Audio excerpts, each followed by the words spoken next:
All right. Not the person you're expecting to say those words, but yet here I am. And of course, I am here with a few people because this is catching up with Jacob, if you didn't know. First of all, I'm going to start with Jacob. How are you doing? It's good to have you here again, my brother. Yes, just still getting over my jet lag, but I think, functional. Praise the Lord. Praise the Lord. Good to have you back in old England, for the time being at least. Moving on, we want to welcome our good friend from down under, Davey. How are you doing?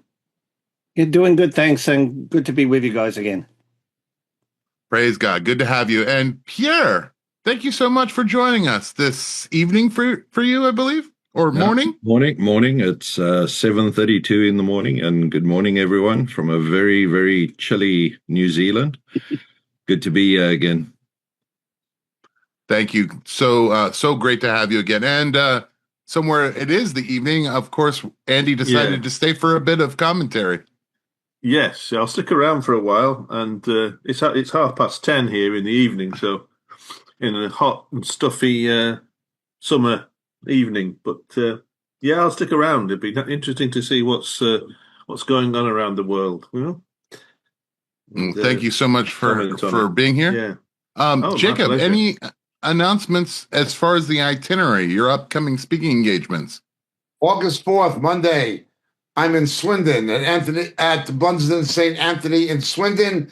It is on the itinerary page of the Moriel website, moriel.org, and it's also on the itinerary page of Moriel UK, which has a separate website.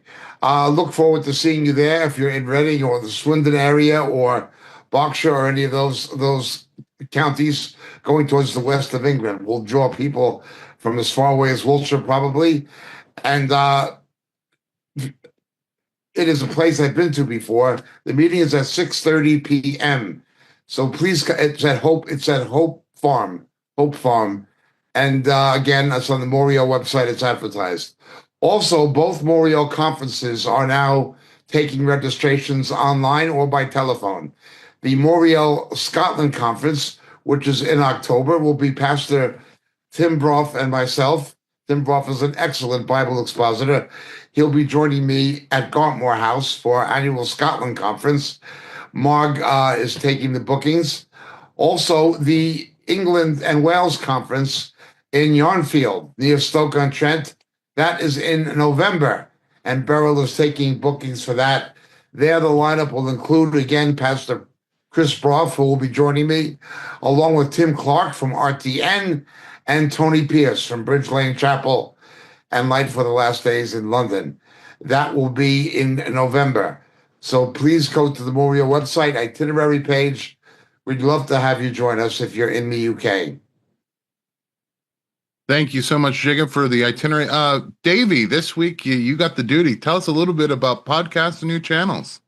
Okay, well, don't forget to subscribe to Moriel Chapel if you haven't. You'll find all the teachings will be up there on Moriel Chapel.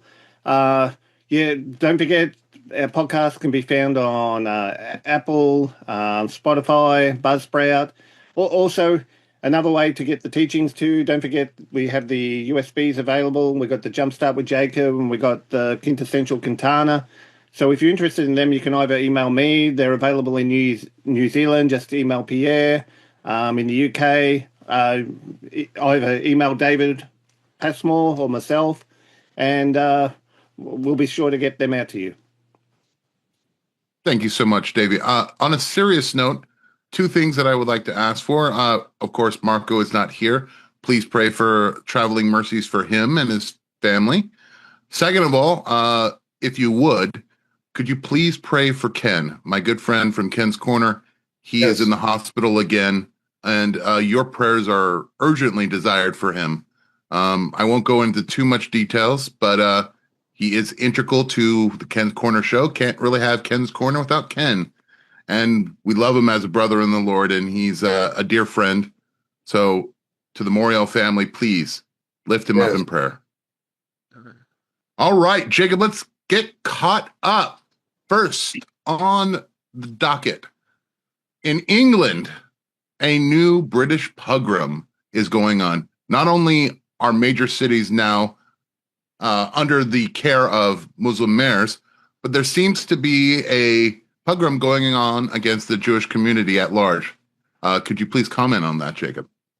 Jews are being attacked in restaurants and thrown out of restaurants. People are going up to them and saying, "Are you a Jew?" and attacking them. And they do so with impunity. The politicized British police will no longer protect Jews or Christians. They may arrest them, but they will not arrest those who oppress them, be they militant homosexual activists or, more frequently, even radical Muslims. Jewish children are going to school in fear. Their parents are afraid to take them to school because they're being attacked by Islamic gangs on their way to school and threatened. You're talking about a pogrom-type environment taking place in much of Europe, but certainly in Great Britain. It has come here.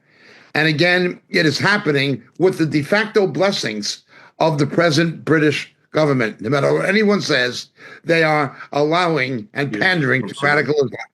They're pandering to it, pushing Islamic candidates into positions in parliament and into the mayoralty of British cities, because it is in the political interest of a desperate Labour Party that is otherwise declining. Starmer wants to drop the voting age to 16 in order to gain votes he's not going to be able to get otherwise. But what's taking place is absolutely unbelievable. What's more, the British press and the British government and even the British police are treating British patriots who are opposing these Islamic immigration policies as being racist, as being ultra-right, as being almost neo-Nazis, when in fact the real neo-Nazis are the militant Muslims. The radical Muslims are behaving like Nazis and fascists, but those who are opposing it are being called Nazis and fascists. That is what is happening in Great Britain, and it is happening with the de facto participation of the Starmer government. Thank you, Jacob. I want to ask a question to maybe Davey and Pierre as well. You guys are part of the English Empire or the British Empire. Is some of that anti-Semitism filtering down to the places in which you live? Definitely. I think it's far worse over in Australia, and Davey can attest to that. But it's happening here in New Zealand as well. We see it. The media is so on board with this anti-Israel drive. That's the mainstream media, of course. And you see so many times in the media how they spread the lies that you see elsewhere about what the IDF are doing when they're not really doing it, and it's all there to really push the whole anti-Israel agenda. We've seen marches taking place here where you get large groups of people flying Palestinian flags, and again, the absolute joke is that they are filled with people that are from the whole LGBTQ plus community, and they don't understand that they would be absolutely destroyed if they had to go to a place in the Middle East and try and behave like they do. But it's just driven into everything. And as soon as you question people, like elsewhere, they cannot answer you as to what it is that they're actually protesting. They don't understand the whole idea of Israel, and that it's just they are so gullible. They take everything that the mainstream media feeds them, and they just take it in, and then they go and they get on board, and it's part of the whole wokeism approach. You've got to be like that to be fitting in. But as I say, it's far less aggressive in New Zealand than it is in Australia. We have a large movement happening here by a particular church group called Destiny Church. Now they are not a good church in terms of the theology and that. But their members are the only ones who seem to be willing to publicly stand up against this sort of thing. And in the past, they've even provided, bodyguards for the British diplomats, the Israeli diplomats who've come over here to New Zealand because they do get targeted. So yeah, it's an interesting one. I think if our government shifts back to a Labour government, we will see exactly what happens in Australia happening here, where it goes to a different level. But I'll pass over to Davey to give some comments from what's going on over in Australia. Yeah, look, it's pretty bad over here. It's I think it's all the Commonwealth countries, but Australia, it would have to be amongst the worst. I think we're probably on a par with Britain. Maybe Britain is a tad worse at the moment, but no, it is bad. And when you can put the blame down to our government. You can put it down to our government and our leaders, who's kind of like they're all been talk. There's always, every time there's an incident, there's all this talk about, okay, we've got to combat anti-Semitism, and then I'll set up another task force, but nothing's actually ever done. There is a Jewish guy in Melbourne at the moment who is suing the Australian government for their lack of inaction. He's using their own laws. They've brought in all these laws, but they're failing to implement them in any way. The only time they'll implement them is they'll use it, the unpardonable sin seems to be, okay, thou shalt not criticize Islam. That's kind of like the unwritten law here. But the laws, they're bringing in saying that they're for anti-Semitism, they're to protect the Jewish people. They're not being used for those purposes. In fact, they're being used against them. It's only getting worse here for them. And then every time Albo gets up and does a speech like he did yesterday, which would have to be his most anti-Israel speech he's ever given, it's just like throwing kerosene on the fire. It's kind of like, it just inflames it all the more. It is getting really bad here. Pierre hit onto something that I would like to follow up with, maybe to the whole panel. What we're seeing really is England is being pushed this way. The rest of the world and Europe are being pushed this way because of the narrative of the liberal left media. The media, for example, that with no context at all, is now claiming a humanitarian crisis because of distribution aid of the UN, who is partnered with the Gazans, or the Gazans, to basically hand out food. And the Palestinians are saying there is food shortage because of Israel. So I guess my question to the panel is it any wonder that anti-Semitism is on the rise when at any point the media makes sure to say Israel bad, Israel starving little children in Gaza, and Islam good? They're trying to aid the poor Palestinians.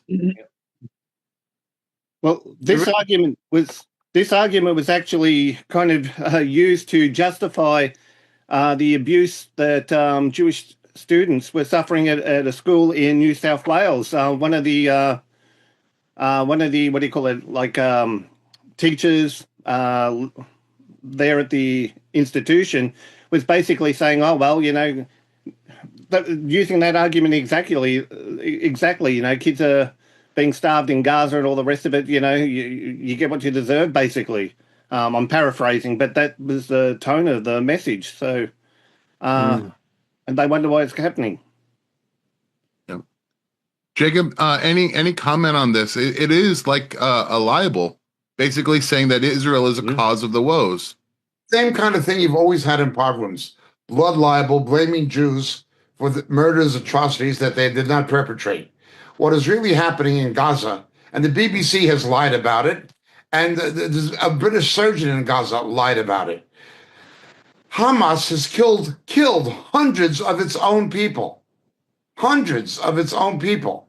It wants to control all food distribution. Israel wants the UN to give the food directly to the people instead of giving it to Hamas, who are involved in selling it or sequestering it for its own use to its terrorists. The Israelis let the food in that it would go to the people. Now, I myself did not agree with allowing any food into Gaza until the hostages were released. Put the whole blame at the hands and the feet of Hamas. We'll let the food in once you release the hostages. I don't think any food should have been allowed in till the hostages were released. But the fact is, over 2,000 lorries, over 2,000 trucks of food were taken into Gaza, and the UN, in cooperation with Hamas, is refusing to distribute it. They don't care about the people of Gaza. They are causing the hunger, not the Israelis. But they're openly and outwardly lying about it. Openly and outwardly lying about it. They're lying in the UN in New York. They're lying in Gaza itself. And they're lying on the mainstream media. The British government is disingenuous. The BBC is dishonest. And these left-wing academics wouldn't know the truth if their life depended on it. They are just professional liars. Again, this is the 30s. This is the way it was in the 1930s in Austria and Germany. Absolutely. To your point, Jacob, recently the UK foreign minister has called out the situation in Gaza as indefensible. Now, where is he getting that information, I wonder? Now, look, he is a British African, okay? He's not Anglo-Saxon or Anglo-Celtic, okay? He brings those biases. He's not speaking as an Englishman or a Scotsman. Now, I'm not saying they're not Englishmen or Scotsmen who wouldn't agree with it, but he is there because of identity politics. He is there to represent not a British voice, but he is there to represent the kind of voice you have in the UN among those countries with despotic governments throughout the third world. He is in the same league with the government of South Africa politically. He has that mentality. That is the leaning he has. The South African government likewise is anti-Israel. He goes into that left-wing activist mentality mode. That's why he's there. He's not there to represent the interests of Britain. If he were, he'd be concerned about the Islamic takeover of Britain. But he isn't. He's taken $150 million of British taxpayer money and given it to de facto terrorists in Syria. What Lamy is saying about the situation in Gaza is what is really indefensible, a misrepresentation of the facts. May I ask real quick, Andy, you have relatives, friends, family still in the UK. Yes, we they do. Yeah. they know where you live. What do they tell you? What is the conversation like with you as they watch the media and then ask you what's going on? Is there any type of interaction there? Is like they hear one narrative and hear from you? We have our relatives. Well, our relative. Well, our Jewish relatives. Let's put it that way. Okay, the ones that we have on my wife's side of the family, they fall into two camps. I mean, no, three camps really. We have one relative who was gone a bit woke, and I don't think that this particular one would go with all the anti-Semitism. And they're not that well, but they definitely lean towards the left. And then we have some of our other relatives who just don't want to know at all. They just stuck their head in the sand and they really don't want to hear anything. They watch the BBC and they watch IT and think that actually they're being told the truth. And then we have one of our daughters and her children. One of the they fall into a different category in that they are very aware of what is going on. They're very concerned, and this has affected their whole the whole way they view the course of their life over the next. I mean, they're not the only ones, I'm sure, who are preparing. They're living in the possibility that they may have to leave the country for a number of different reasons. Economic, the possibility of Britain becoming some kind of, I don't know what you call it, Islamo-fascist state or something like that. They're well aware and very concerned about what they see. But it's a mixed bag. I think that broadly reflects what you would have perhaps seen in Germany and Austria in the late 1930s, or at least mid 1930s. There were some people who could see the writing on the wall, and others who didn't want to. They couldn't believe that it would get that bad, and they thought it might all blow over. And so. Yeah, like Jacob said, it looks like a rewind, that we're leading up to a rewind of 1930 as it crescendos to 2030 here in the world today. I don't think you can ratchet the hate up and not at some point, like it's happening now. I don't think the hate can be ratcheted up like this continuing without there being some horrible mass violent incidents happening against Jews. Sooner or later, the Muslims will do it. Yeah, because they've got nothing. There's no negative side for them in doing it. They don't care, and the authorities are complicit in allowing these things to happen. The British authorities and the government are complicit in this. Jacob, you mentioned that it is widespread throughout Europe, mostly driven, unfortunately, by immigration from Muslim countries. And what we're seeing now is, again, history repeats itself. It never stops repeating itself, really. Between Muslims, Islamic immigration, and also the political left. Yes. I wanted to talk a little bit about the Second Spanish Inquisition it is happening today. Can you talk a little bit about the incident that happened on the airlines, on Vueling Airlines, Jacob? Or anyone? A subsidiary of British Airlines. A group of 50, it was 50 French Jewish children, were on a trip to a Jewish camp in Spain, in the area of Valencia.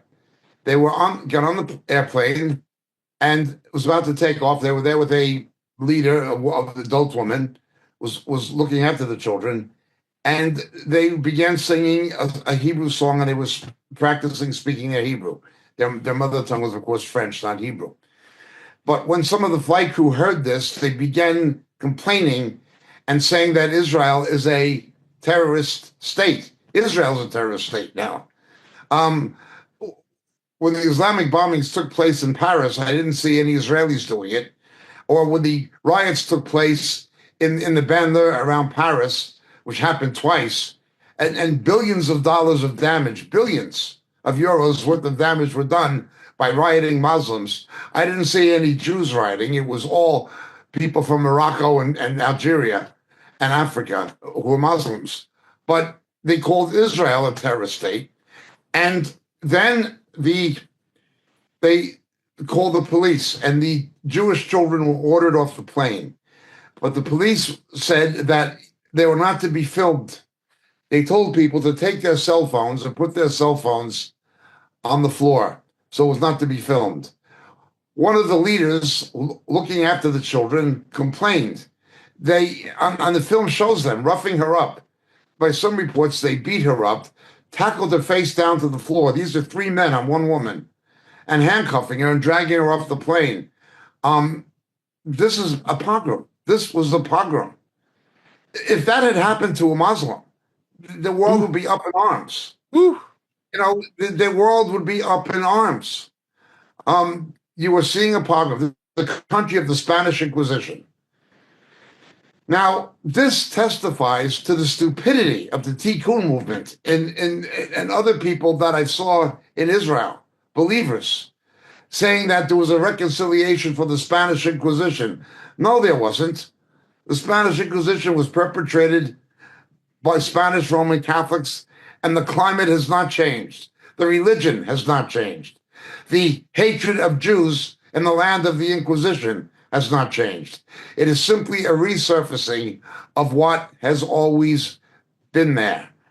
You can't, the idiocy of these people trying to reconcile with the Roman Catholic Church. It's absolute idiocy.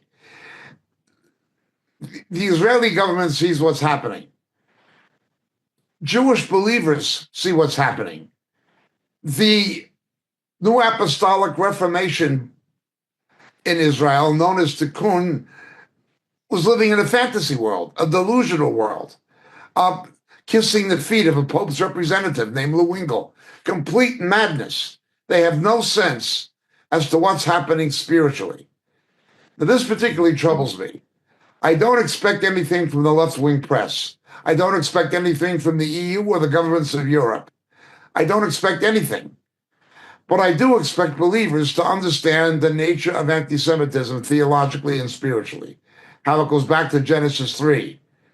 But when the body of Yeshua, the body of the Messiah in Israel, is too often dominated by these religious freaks falsely claiming to be apostles, and speaking all kinds of rubbish and doing stupid things, you have a big problem. A big problem. And they're not seeing what's happening. Perhaps Elo would like to comment further. Just one comment on the Vueling airlines.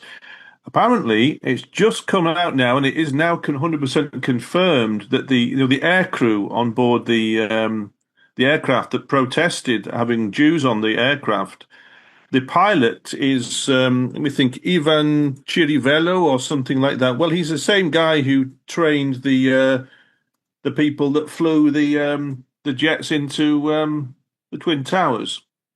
That's Alleged what guy. No, it's now 100% confirmed. Yes, That's what they're saying here. It's the same guy. It's now being confirmed 100%. It is confirmed, yeah. Well, and Yeah. so be Wow. gave him a job, right? Yeah, it says here, Ivan Chirivella, the pilot who kicked the Jewish children off the plane, is the same pilot who trained the 9/11 hijackers. It is now 100% confirmed. Well, that's a strange bit of information, but kind of chilling, isn't it? Indeed. Wow. Pierre, Davey, do you want to comment a little bit about what you saw? Did you have a chance to watch the video that Jacob's talking about of the three men, the Jewish woman? I mean, that says a lot too. Yes, yeah, I did see the video. No, look, it's absolutely disgusting. And the fact that they can get away with this, like I'd be taking legal action. Look,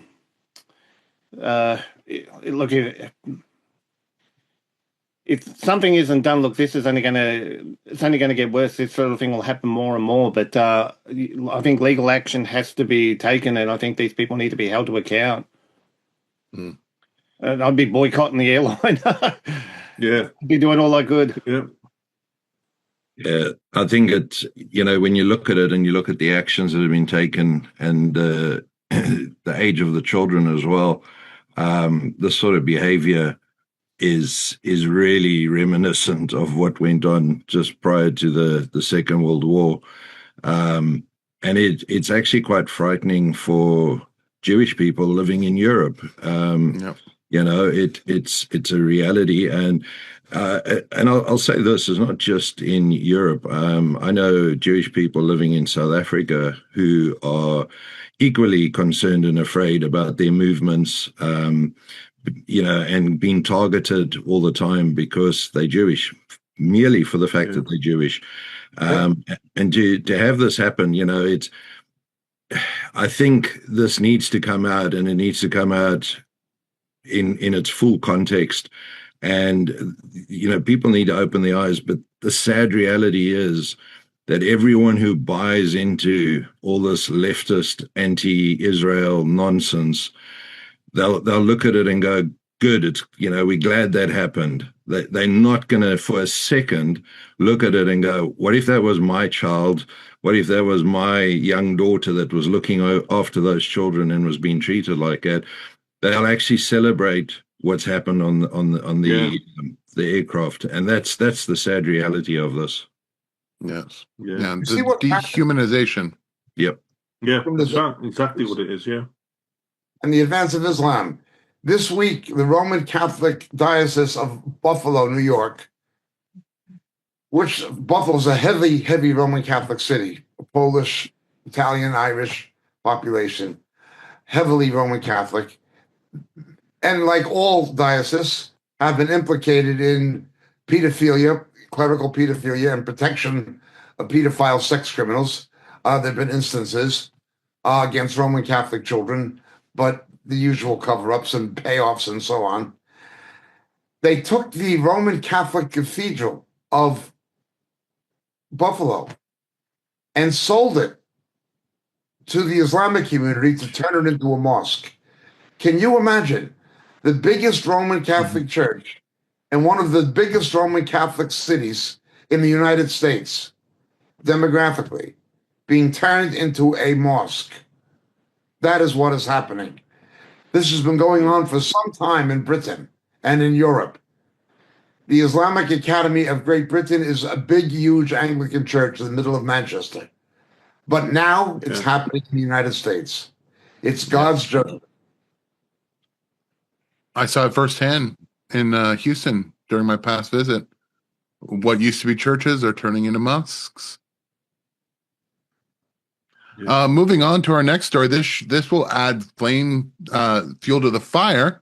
In an announcement, the Israeli Knesset calls to annex Judea and Samaria in symbolic, non-binding motion. It's moving closer and closer that Israel is asserting control over what was once part of the West Bank. And if you think that the media is going to laud and praise the Jews for this move, I don't think so. Why don't we talk a little bit about that, Jacob, about the move by the government? What is causing them to be this bold? Because they used to give away land not 10 years ago, inch by inch, for the sake of peace. But why the sudden change? Almost a 180. After what's transpired on October 7th in Gaza and what happened with the Gaza war as a result, the world turning against Israel, Israel no longer has anything to lose. What is going to happen? The Al-Aqsa Brigade is going to launch an attack on Israel. They've already done that. What's going to happen? The world's going to condemn Israel. They're already condemning Israel. Israel no longer has anything to lose. A few months ago, only about 2 months ago or so, we were on the Temple Mount, and for the first time, I saw Orthodox, ultra-Orthodox Jews davening, praying, dancing, touring, and they were up there for religious reasons. That would have caused riots even a few years ago. Not now, but this past week, control of the cave of Machpelah, the tomb of the patriarchs, the burial place of Abraham, Isaac, and Jacob, is in Hebron. There is an adjacent Jewish religious settlement called Kiryat Arba, which is a name found in the book of Genesis in the time of Abraham. And the contentions were so great, I haven't been to Hebron in many, many years, and I would never bring tour groups there. This past week, there were pictures of Orthodox Jewish women, mothers, with babies in carriages and prams, and little kids, little Jewish kids with yarmulkes, kippahs, praying outside the cave of Machpelah. Now, this is the second holiest site in Judaism after the Temple Mount. but it is also a holy site in Islam. You see these moves by the Israelis, and particularly by religious Jewish nationalists in the West Bank, gaining momentum. Well, there was a restraining factor previously. That was international reaction and a war. Well, the war happened anyway, and the international reaction has happened anyway. What do we have to lose? They're attacking us, even if we don't do it. So let's do it. This is the way it has to be. This is the way things are going, and the momentum that's being gathered. Elon, would you like to comment further? Well, you really said it there, Yakov. In a sense, we are being funneled in this. The force of circumstance and events are funneling us into this Israel into this course of action. It would be insane to and now after what's happened on in October the 7th to allow this to occur in the Judea and Samaria, which it would be far more serious if there was an outbreak like there was in Gaza, but instead from the Palestinian-controlled areas in Judea and Samaria. It would be right in the heart of Israel, which has a much higher population in the center of the country. So, now we are forced to do it. I think this has been put off for years, actually. I mean, annexation, which eventually will come, as should have been done decades ago. But now we're being forced to do it. In large measure, at least, I blame Moshe Dayan. But yes, what's done is done. Yes. Yeah. I'd just like to make a real quick comment. In fact, not very long ago, in fact, 4 months ago, Marco and I were trying to get to the cave of Machpelah to do filming for the film that we're working on, Why Is This Time Different? And we were told as long as we made an appointment, had the proper security, we could go. But you must understand there were all sorts of hoops that we had to basically jump through to get to safely film there. And you look at it today, not 4 months later, you have Jewish mothers bringing children there, where 2 grown men were basically told it's dangerous. And even our fixer said, you can do it, but you need to make contact with certain people who will keep you safe. But now, a complete shift. Yes. Yep. Yes. Facts on the ground are changing very fast. They really are. And moving on, we have the West Bank annexation. In the same way, you see it kind of going back to the other side in what is being lauded by many. Macron has decided that in the next few months, he plans to recognize the Palestinian state. And he is being lauded as a world leader by Saudi Arabia and other European countries for his vision of openly welcoming a terrorist state by Hamas that is run by Hamas. Jacob, what is wrong with Macron? Does he realize that he's under siege and that these are the days of Charles Martel? He doesn't have any sense of history, obviously, or he would realize it's the days of Charles Martel, who protected France from the Islamic invasions. Europe needs another Charles Martel. They need another Jan Sobieski. They need another hero that will save Europe from the Islamic invasion. But they don't want to realize there is an Islamic invasion. But they're going to be forced to realize. Obadiah, verse 15. What they are doing to Israel, siding with Israel's enemies against Israel, those same enemies are going to attack them. It's going to happen, and there have already been instances in Ireland, certainly Britain and France, They've already had it. He thinks this continual placation is going to make a difference. Twice it happened that Paris is surrounded by an area called the banlieue. The banlieue. It is huge. It is a ring of outskirts, not exactly suburbs, but outskirts of Paris. A ring, chock-a-block of Arab, Muslim, Moroccan, Algerian, and African immigrants, almost all of them Muslim. They had horrific riots where Paris was sealed in, burning, fire, billions of euros of damage. It went on for 3 weeks.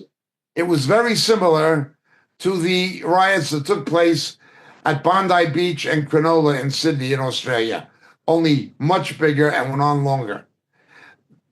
These Muslims are going to riot in Australia, riot in England, as they did in the Bradford riots. They're going to riot in France. But this idea, keep placating them, keep placating them, keep placating them. France has been a nation of placators. Not since Napoleon has France ever stood up for itself, and I'm no fan of Napoleon, but at least the French were not cowards in the days of Napoleon. They were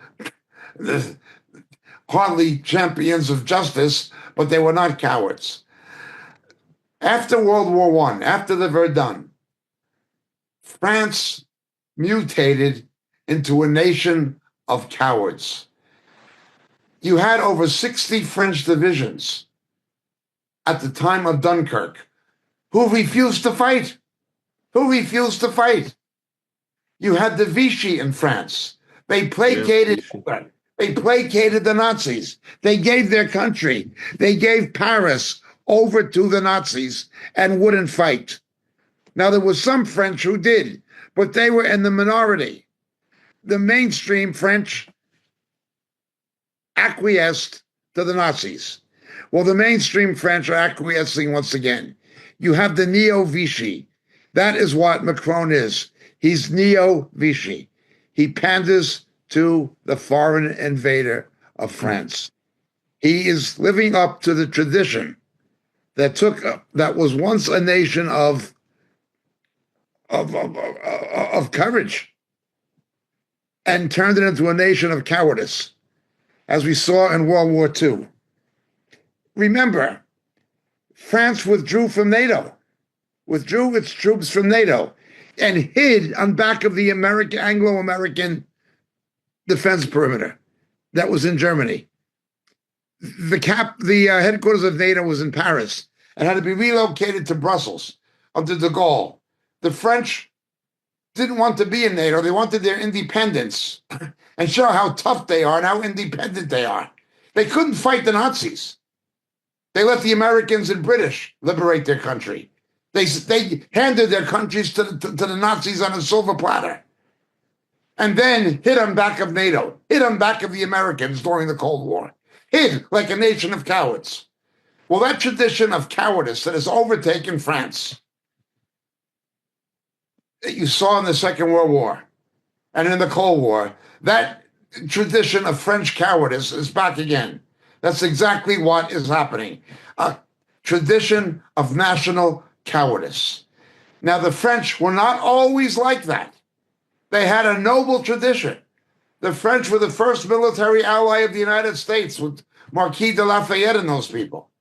They were not always like that. They were a brave nation. But they got worse and worse and worse. They were defeated at the Dien Bien Phu in Vietnam. The Americans made a peace treaty with the North Vietnamese and demilitarized, took most of their troops out. The Americans and Australians left. When the Watergate crisis happened, the Vietnamese knew the Americans would not have the political means to come back because Nixon was too vulnerable. So the Vietnamese, the North Vietnamese, broke the treaty and captured North Vietnam invaded South Vietnam and took it over in violation of the treaty they made with Kissinger. Okay. But there was no actual battlefield defeat of the Americans or the Australians. France was defeated at the Dien Bien Phu. They lost. They killed 4.5 times as many North Vietnamese as they lost, but they were defeated. They were defeated in Algeria. They were losers. They were absolute losers. They were losers to the Nazis. They pandered. They gave in. They became known for their cowardice. They gave up a military tradition of noble bravery. Again, Charles Martel stopped Islam from invading Western Europe. They gave up that heritage. William the Conqueror, a French-speaking Viking, invaded England. They had this tradition, and they abandoned it in favor of being a coward. Well, Macron embodies that. He's the embodiment of historical French cowardice that has predominated in France for the last 100 years. To your point, real quickly, Jacob, this is the mystery of France. First of all, you are absolutely correct. They have become kind of a joke or a byword amongst the nations, but yet their pride is still there. They still think that they are a world leader. And I wanted to go to Pierre and you, Davey. You are far removed from the politics of Europe, being on that side of the world. When you look at France, is France a world leader? Should they be injecting themselves into any kind of world politics, considering their status among the nations? The simple answer is no. I mean, honestly, from our perspective, when you look at France, you've seen a country that is absolutely in chaos. They have so much internal turmoil. They, along with a number of the leaders of other European countries, I think Macron is blinded by the fact that they're actually being invaded. I don't even think they realize it. I don't think they want to realize it. I think it's all part of an agenda that they work into. They've got more problems on their own doorstep than other countries. I mean, if you're gonna look at it that way, we should be a world leader from New Zealand, because we don't have that sort of thing going on. We could go out there and start making some demands and that. But the reality is no. I mean, I don't believe that France is up there. I don't believe they've actually got anything to offer. And they need to sort out their mess first. But he seems absolutely intent on imposing himself on everything. And he seems to have the support to do it, which is why I say it's part of an agenda. And yeah, I think that this move now to recognize a Palestinian state is really going to be the nail in the coffin for France, because that's going to come back and bite them. Yeah. Davey, over to you real quick. I mean, this is kind of like if Albanese were to inject himself into Chinese political machinations. I think China should be easier on the Uyghurs. I mean, that is the state of disconnect I think France has. Like right. Albanese would say that, but what would China do? They would laugh at him. Yeah. Well, I think it's interesting. Look, I did watch our mainstream news last night just because I was an idiot. No, I guess I just wanted to see how they were going to present things, I guess. But yeah, look, we got the media spin doctors here, and look, they presented the Emmanuel Macron coming out and saying he's going to recognise the Palestinian state on September 1st. They were putting it forward as a good thing. They played this right after Anthony Albanese's anti-Israel speech too. So my fears after watching that was, okay, they're pushing Macron, saying this as a good thing. How long before Albo does the same thing? It's political gesturing. It's kind of like the media spin doctors are behind a lot of this too. when you were talking before that, Jacob, though, I couldn't help but think of Revelation 21:8, where it says, "But for the cowardly and unbelieving and abominable and murderers and immoral persons and sorcerers, idolaters, and all liars, their part will be in the lake that burns with fire and brimstone, which is the second death." I've always found it interesting, you know, the first thing on the list is the cowardly, and Macron fits that perfectly. So does Albanese. Albo went over to China recently, seeing you brought it up, Jay, but all he did was, he was just pandering to the government. He was licking their boots. He did nothing. He came back and, he achieved a lot of great accomplishment. It was, great accomplishment for China. China, benefits nothing for us, but these are the kind of leaders we've got. But the more I look at these kind of leaders like Macron, Elbow, and all the rest of it, I believe these leaders are judgments on us. But when you look at them and look at what they stand for, the policies they're pushing, I can't help but think of passages like Psalm 2 and all the rest of it, where the kings of the earth set their face against the Lord and all the rest of it. It's almost like they're deliberately coming against the Lord now. It's kind of like every policy they come across or come up with is anti-Christian to the core. I'm wondering now, are we moving from them just being plain idiots to, is there kind of like a spiritual dimension to this? Are they becoming like spiritually controlled and manipulated? Because it's almost like they're setting their face against the Lord, that they're coming against the Lord. And you see it with a number of world leaders now. It's kind of like, it's almost like they're at war with God. Yes. Jacob, we see that the U.S. is strongly rejecting the French plan to recognize Palestine, but out of one side of their face, they're correct in doing that.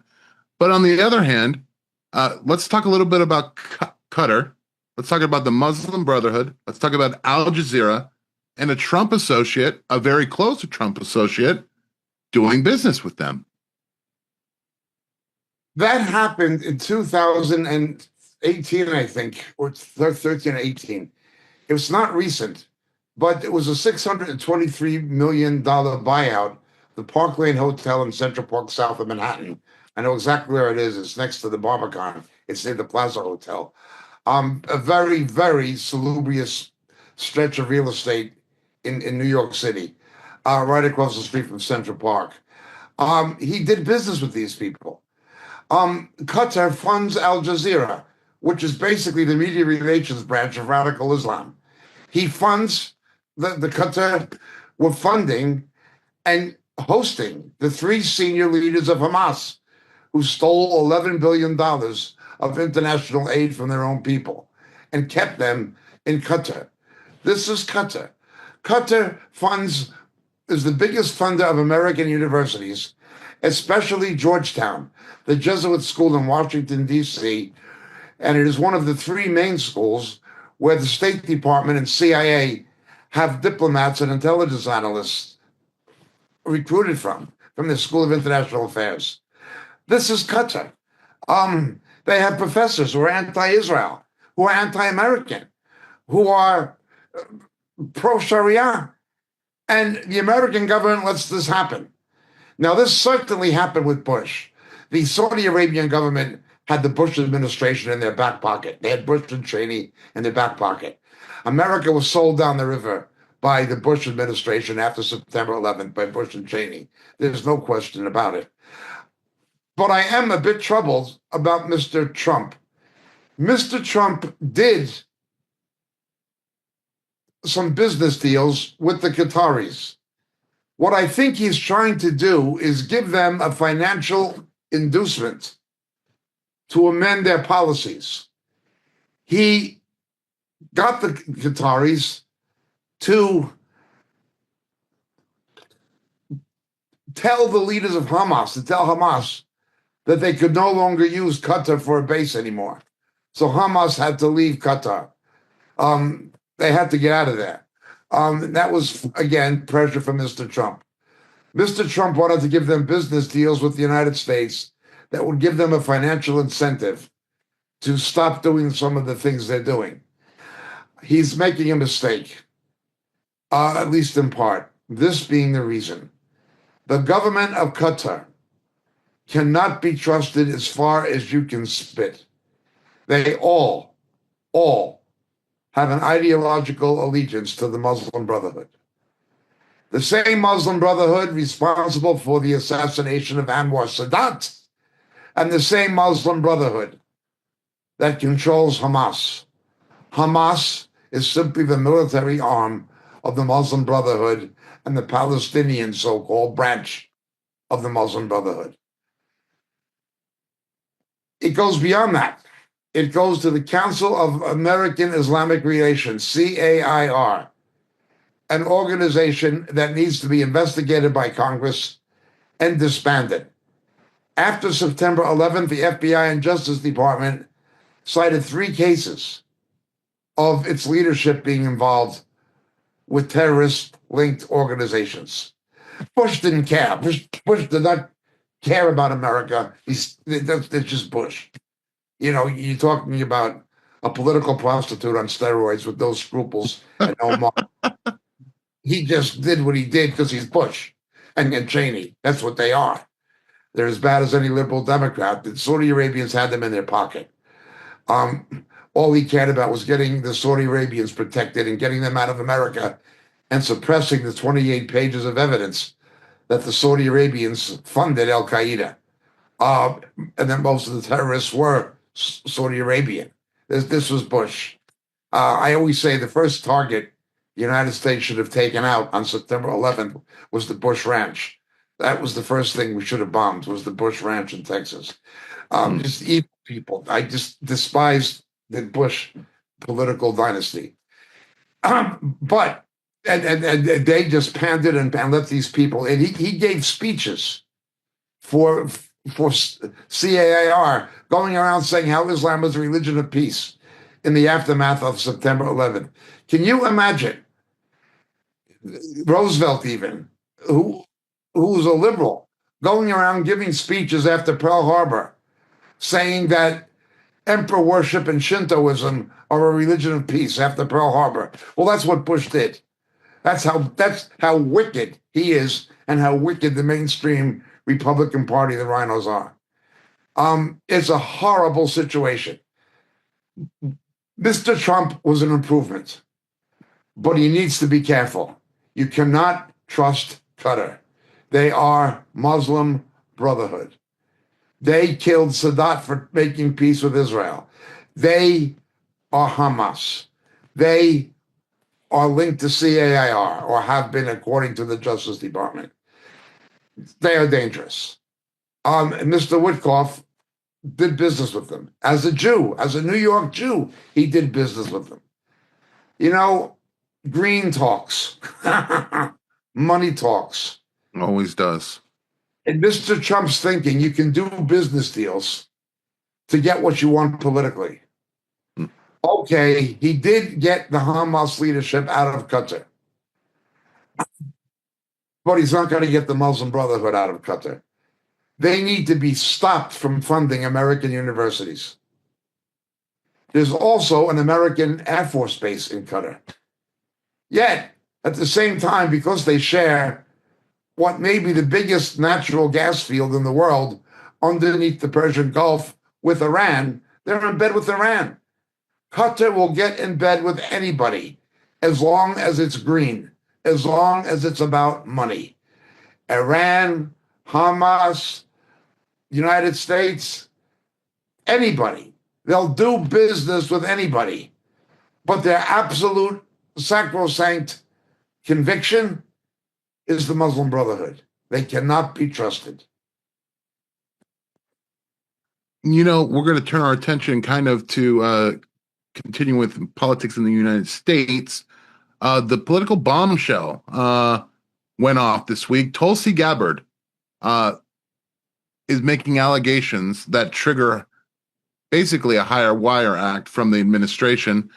It had John Brennan saying that she's basically lying, but she's exposing that the intel report that was used to go after Donald Trump to impeach him was done by the intelligence agency and signed off by Obama.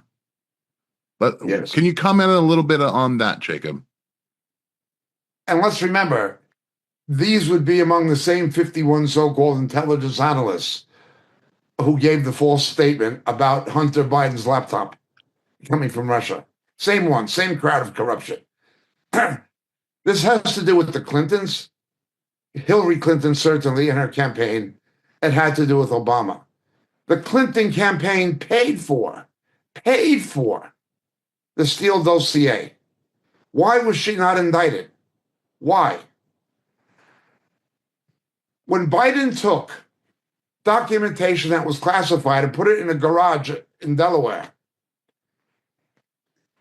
the prosecutor said he doesn't want to go for any kind of a prosecution because Biden is not compos mentis enough to stand trial. While he was president, Hillary Clinton had the same thing in her house in New York. She did the same thing in her house, in a closet. No arrest, no indictment. Yet they did Mar-a-Lago. This is a corrupt, out-of-control machine. It is an unelected branch of government. It is not democratically accountable. It is not even accountable to the public or the media beyond the limited point. They can just claim national security and use that as a mechanism to protect themselves from any investigation. Clapper lied before Congress. Certainly, Brennan needs to die in prison. Certainly, Comey needs to die in prison. McCabe needs to be indicted. Strzok needs to die in prison. Page needs to die in prison. They orchestrated an attack on democracy itself. They lied. They pursued hostile, baseless prosecutions for political reasons. They tried to censor the free expression of information going to Silicon Valley and trying to control what can be put on social media. And all at the taxpayer's expense. Men like Brennan, men like Comey, men like Clapper, men like McCabe, they belong in jail. Certainly Strzok, and Page, they belong in jail. I believe they belong in jail. But so do their political mentors. They are the stooges. They are the vassals. The real string pullers are the Clintons, Biden, and Obama, the powers that be. Donald Trump has stated that the Supreme Court's decision granting him presidential immunity from a bogus prosecution will help shield Barack Obama from a legitimate one and give Barack Obama immunity. But there's no question as to his guilt. Because of the $150 billion he put into the pockets of Iran to fund Iranian terror and development of nuclear weapons, I think Barack Obama was a traitor anyway. He should be tried for treason on that basis alone. I don't think it's likely he will be indicted or tried for treason on this basis. It is not likely. Hopefully, however, Brennan and Comey can be brought to justice. It is my ambition to see Clapper and Hillary Clinton brought to justice. Well, they must be brought to justice if there is a such thing as justice. But of course, in Washington, there isn't.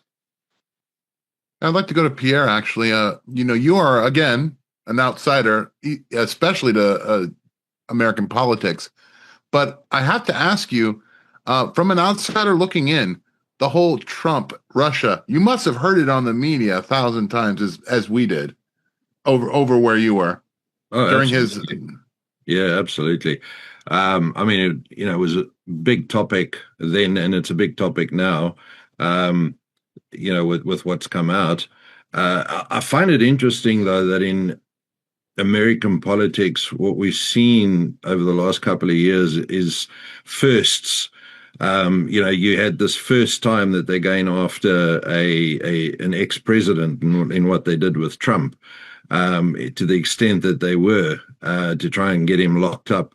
And it was something that you didn't really see in the past.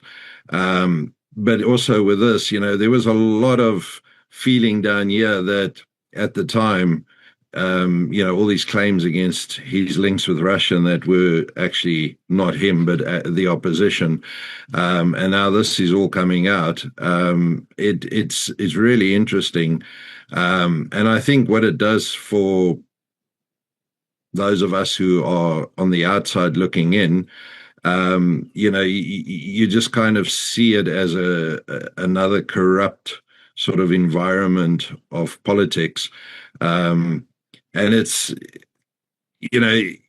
you'll always have two camps. You'll have the people who will be pro-Trump and say, yes, he's the guy who's standing up against all of this nonsense that these other people are involved in.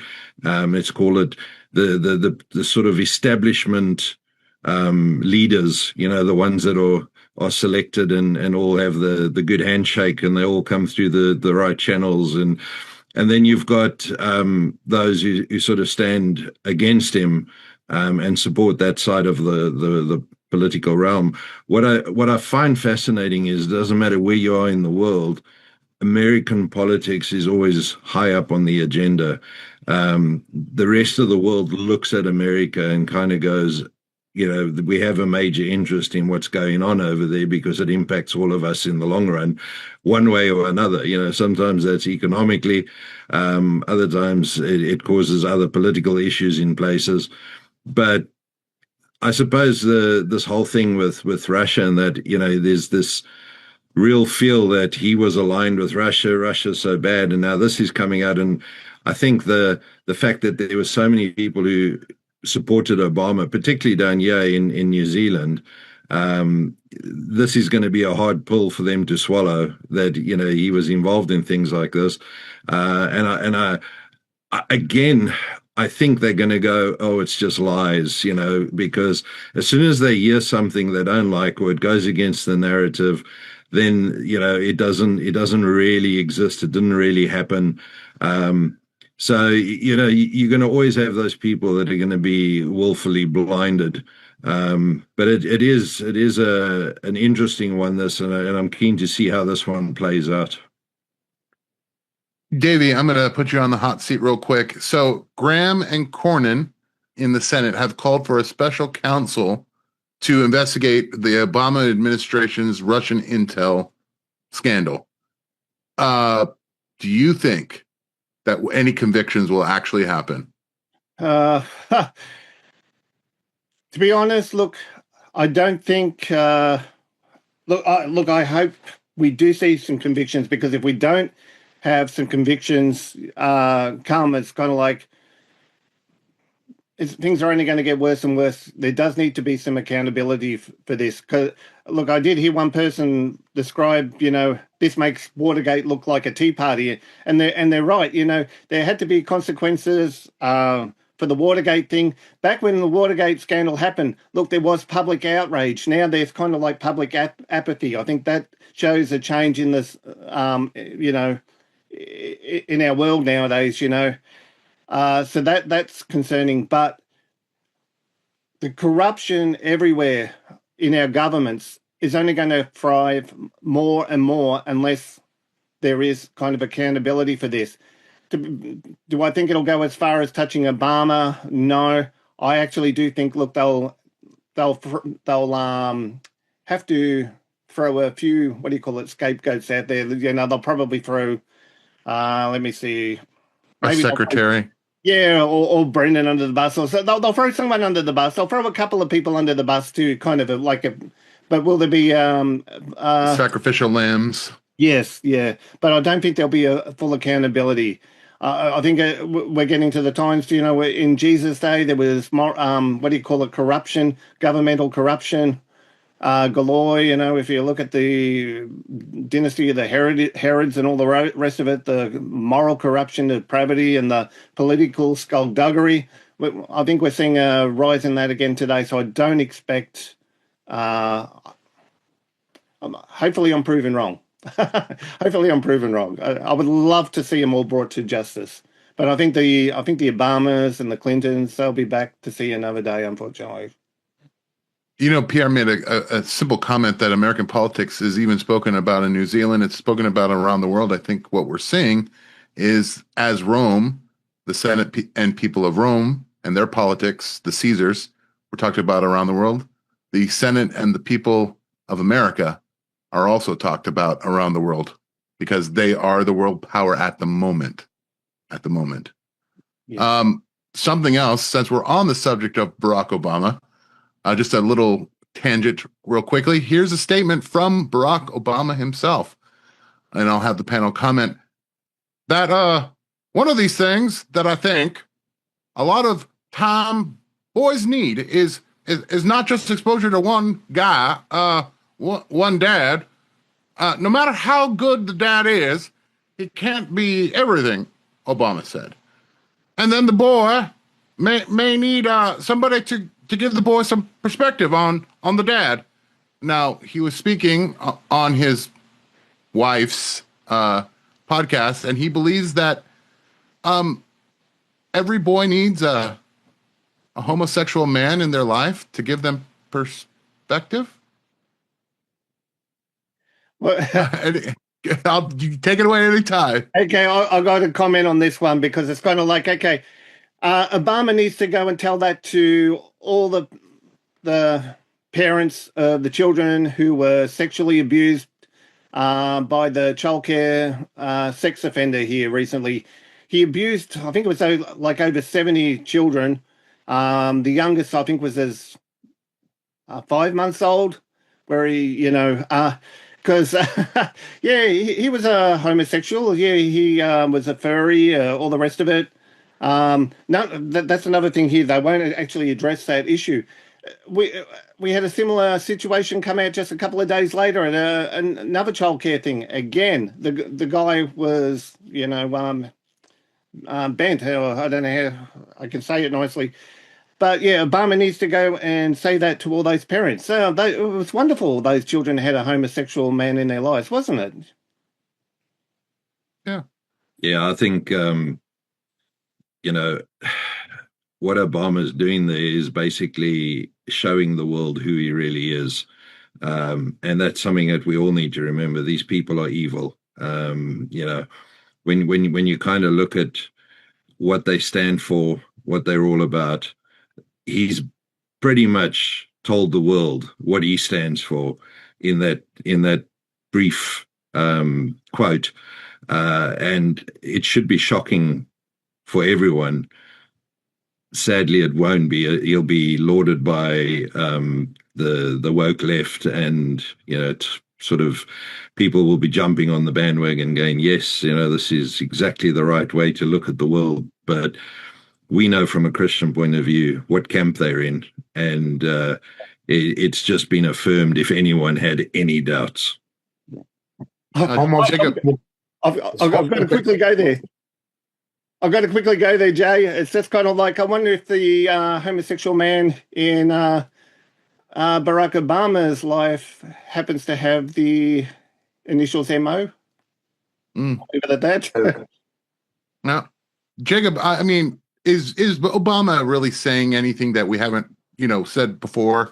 Especially the Catholic Church, they seem to want a gay man in young boys' lives all the time. Well, obviously, Obama is a liar and a hypocrite. When he was first presenting himself with aspirations of the presidency, he affirmed marriage between one man and one woman. Then when the Supreme Court, the corrupt Supreme Court, with the backing of Republican members, voted to impose same-sex marriage unconstitutionally, he lit up the White House in the colors of the homosexual flag to celebrate it.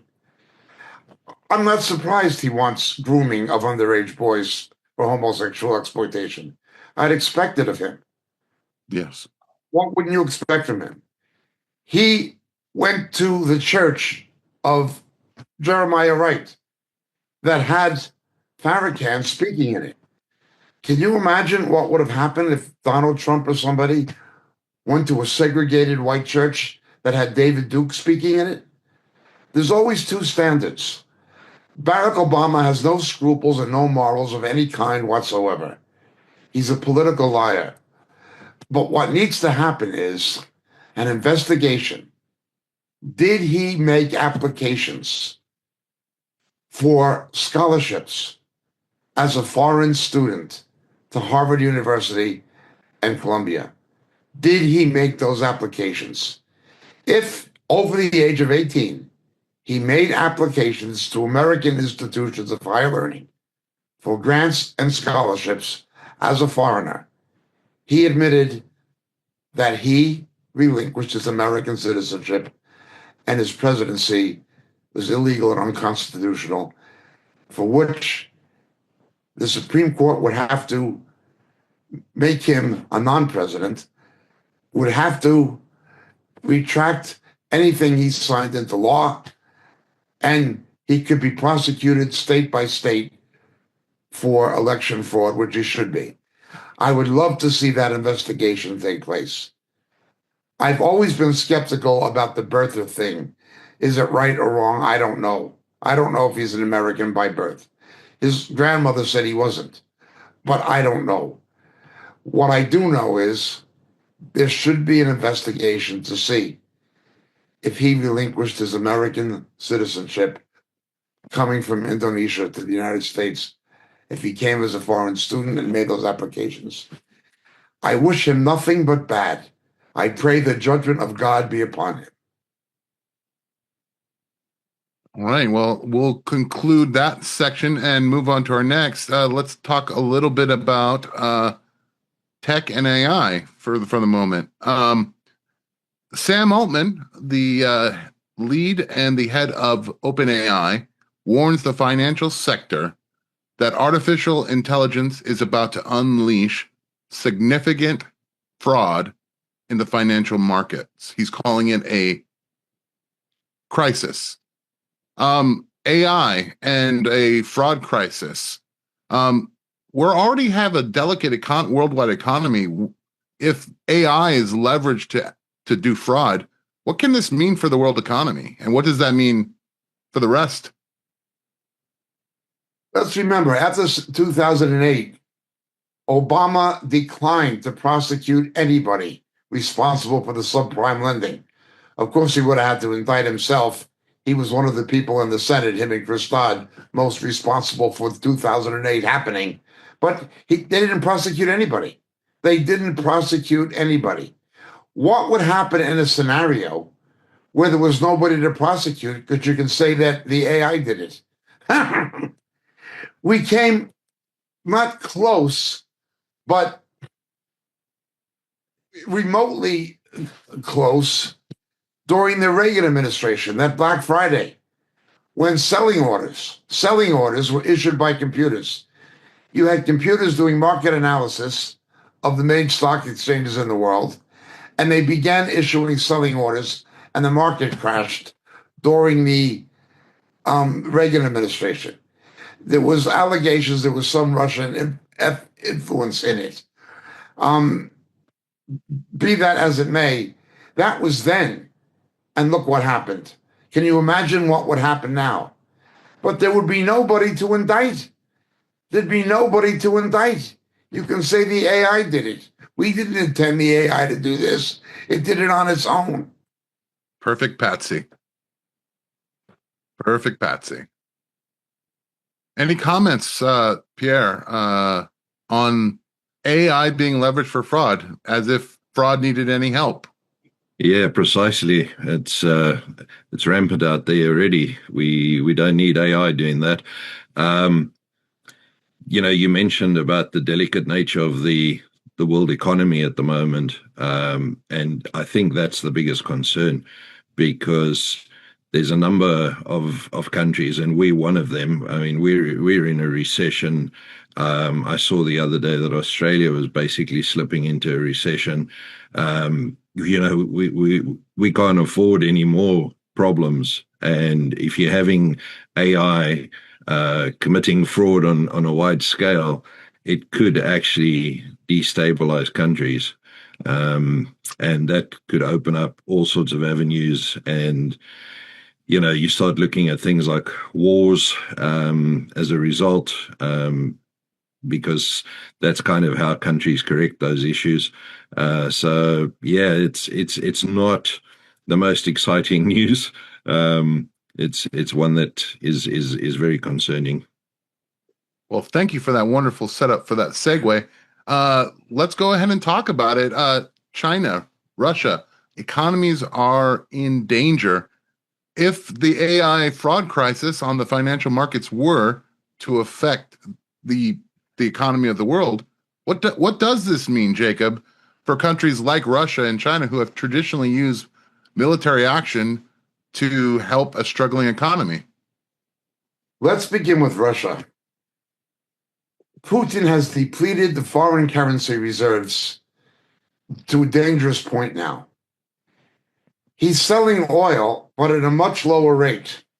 And there's newer sanctions going to come. Where is he going to get the money? Not just to continue the war, but to keep Russia functionally solvent. Russia is heading to an economic collapse, a virtual collapse of the Russian economy. That is what happened when the Iron Curtain imploded. The Iron Curtain imploded as a result of economic collapse. They played the war machine card as long as they could, but then what happens when the economy goes? Putin has painted himself into a corner, and he has no way out. He has no way out of that corner. Everything he wanted has backfired. He wanted Ukraine out of NATO. Well, so did most NATO countries. They didn't want the Ukraine because they knew it was corrupt. People know that Zelensky's corrupt. There were people in Kiev last week protesting in the streets of Kiev against Zelensky's corruption. Putin could have easily kept the Ukraine out of NATO. Now he's created the impetus to bring Ukraine into NATO, which would be less likely to have happened if he didn't invade it. Not only that, he created another 740 miles of border with NATO by bringing Finland, backed by Sweden, into NATO. His ambitions of stopping NATO expansion eastward blew up in his face and backfired. What he's done to his economy, having to get drones from Iran and mercenaries from North Korea. It is a mess, and he has no way out unless he loses face. Then there's China. The private debt, the corporate debt. And remember, in China, when we say corporate, we don't just mean private sector. We mean state-owned enterprises. The debt of local and regional government, and the national debt. America has an economy that is at least $10 trillion larger than China's. The United States has an economy that is at least $10 trillion larger than China's. China's in second place. America's debt is $37 billion, approximately. China's is twice that, with an economy that's $10 trillion smaller. Ping is in trouble. You've got unemployment, you've got youth, you've got a demographic crisis with an aging population. China has no way out. The fear, of course, is that they will resort to some kind of militarism. because they have no economic way out of the mess they've gotten themselves into. And the Trump tariffs are now being joined by Europe. They have no way out. Let's also not forget Japan. Yeah, Mr. Trump made this big deal with Japan. But Japan's deficit of debt is 200% plus of GDP. Yes. Singapore, the gem of the East, has a larger per capita debt and percentage of GDP debt than the United States by far. Asia is not what we've been told Asia was. Asia is a powder keg, not about to explode, but about to implode. I'm not talking about what happened to the tiger economies 12, 15 years ago, when Malaysia and these countries all got in trouble. We're talking well beyond that. Something worse. Something considerably worse. What are they going to do? They have no way out of it. You can only kick a can down a road for so long. What happens when you run out of road? Now, the United States is doing that too. Europe is doing that too. But they have a longer stretch of road. China and Russia do not. Something has to give. When you have that kind of an economic impending, not just crisis, not just mega crisis, a catastrophe, it has to have social and political ramifications. That can easily lead to strategic ramifications. These little wars are springing up. Now, this week, it was Cambodia with Thailand. Wars and rumors of wars is exactly what Jesus said. It's going to be all over the place. There's going to be no stopping it. It's not just Gaza or the Middle East. It's not. It's going to be all over. But watch the big ones. Watch Russia and watch China. Another story that I wanted to go over in technology real quick, something that's quite disturbing. They have now developed a way to use an embryo, giving it 3 parents. So you have your surrogate, and then you have 2 other parents, and my mind immediately goes to 2 same-sex parents who want to include their genetic DNA into this one embryo.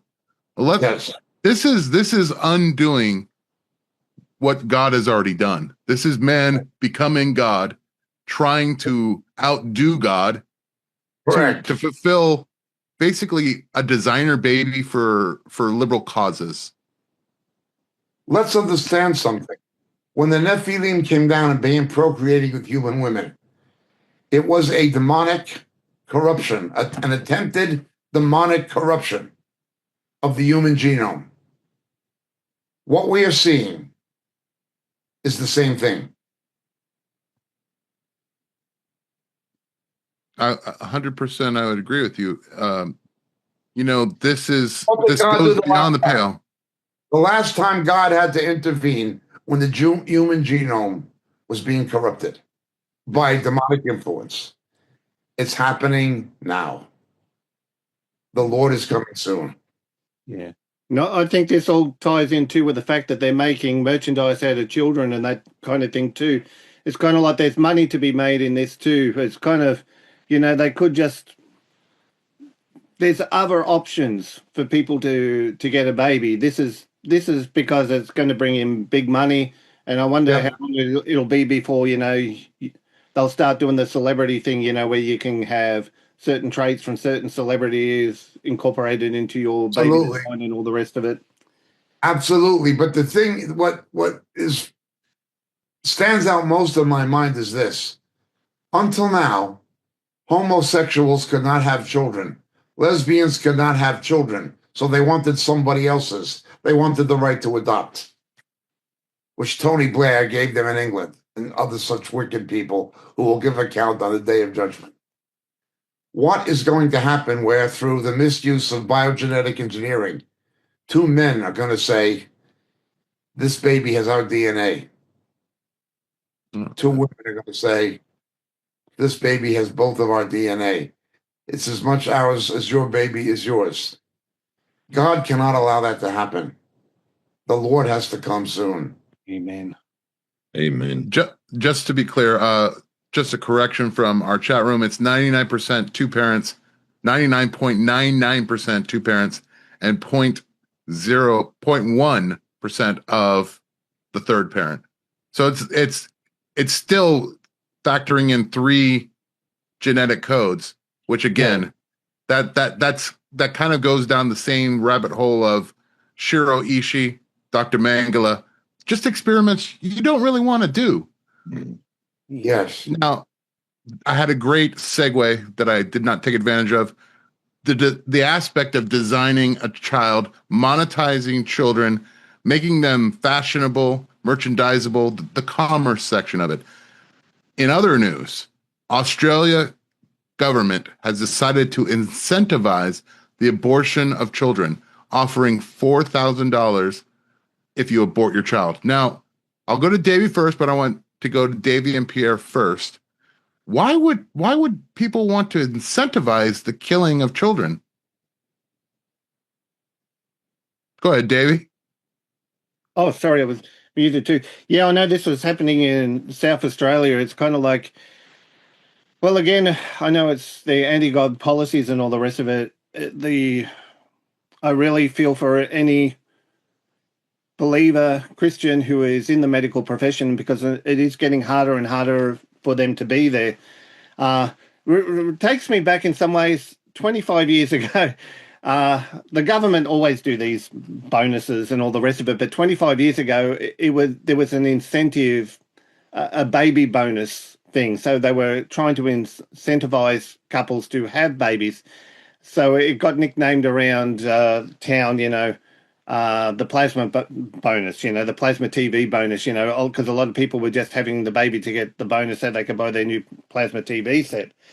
But this is kind of like, over $4,000 basically to have your baby aborted, and we're talking late term abortion here.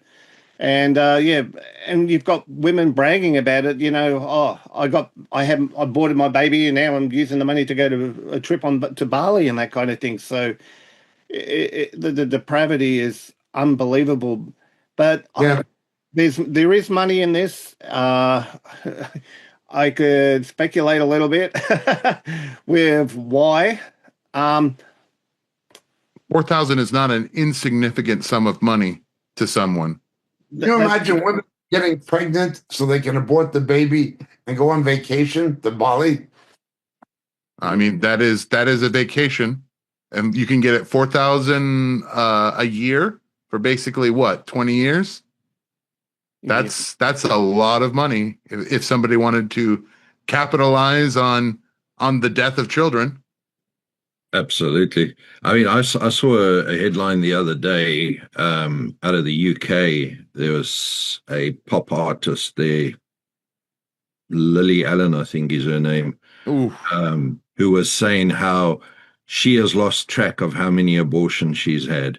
Now, if you think about that, you take that and you have a whole group of young women who are being enabled to have promiscuous lifestyles, but are continually cashing in on falling pregnant and having late-term abortions. It does bring up a few questions about, are we baby farming for particular uses? And you mentioned earlier, Jay, before we came on, that possibly the selling of baby parts, which I think you'd have to look at when you kind of look at something like this. But I just wanted to give you some stats. They reckon that 82% of late-term abortions in South Australia are being performed on healthy babies. That's outrageous, okay? Healthy babies. Healthy babies, yeah. Which means that, initially they always had these things that if there were problems with the babies, you could abort. Yes. But now this is 82%. In Victoria, where Davey is, it's even higher. It goes up to 85%. But then I also want to point out that back in 2021, when we had that judgment on us called Jacinda Ardern, she brought in against the what the public wanted. The public strongly opposed her bringing in this late-term abortion law, okay, and it was one of the most horrendous in the world. But it showed at the time that there were only about 2% of women that supported that abortion law. The majority didn't want it. She brought it in and she enforced it. What happened was that there was a 43% increase in abortions on late-term babies, okay? That's kind of what starts happening, because the people who were voting and being opposed to this were obviously of an older group, not the younger generation that was coming through. But for the younger women, and we see it here in New Zealand, and I'm sure you see it in your countries as well. You could almost have that, a show going out there, women behaving badly, because the promiscuous behavior that goes on and in public is really bad. And the attitude of young women these days, and I've spoken to a number of them about, abortion and that, and the attitude is very much one of, it's just a tool, it's there so that I can live this life, and I have the opportunity to remove the baby because I don't want it to be now paid to do that. They're gonna wait for that late term option, because that's what is being required by the people that are imposing this opportunity. So you have to question, is this a business that they're running? Yeah. Now, this is completely hypothetical, because we all know it's very illegal for body parts to be sold around the world, but this is completely hypothetical.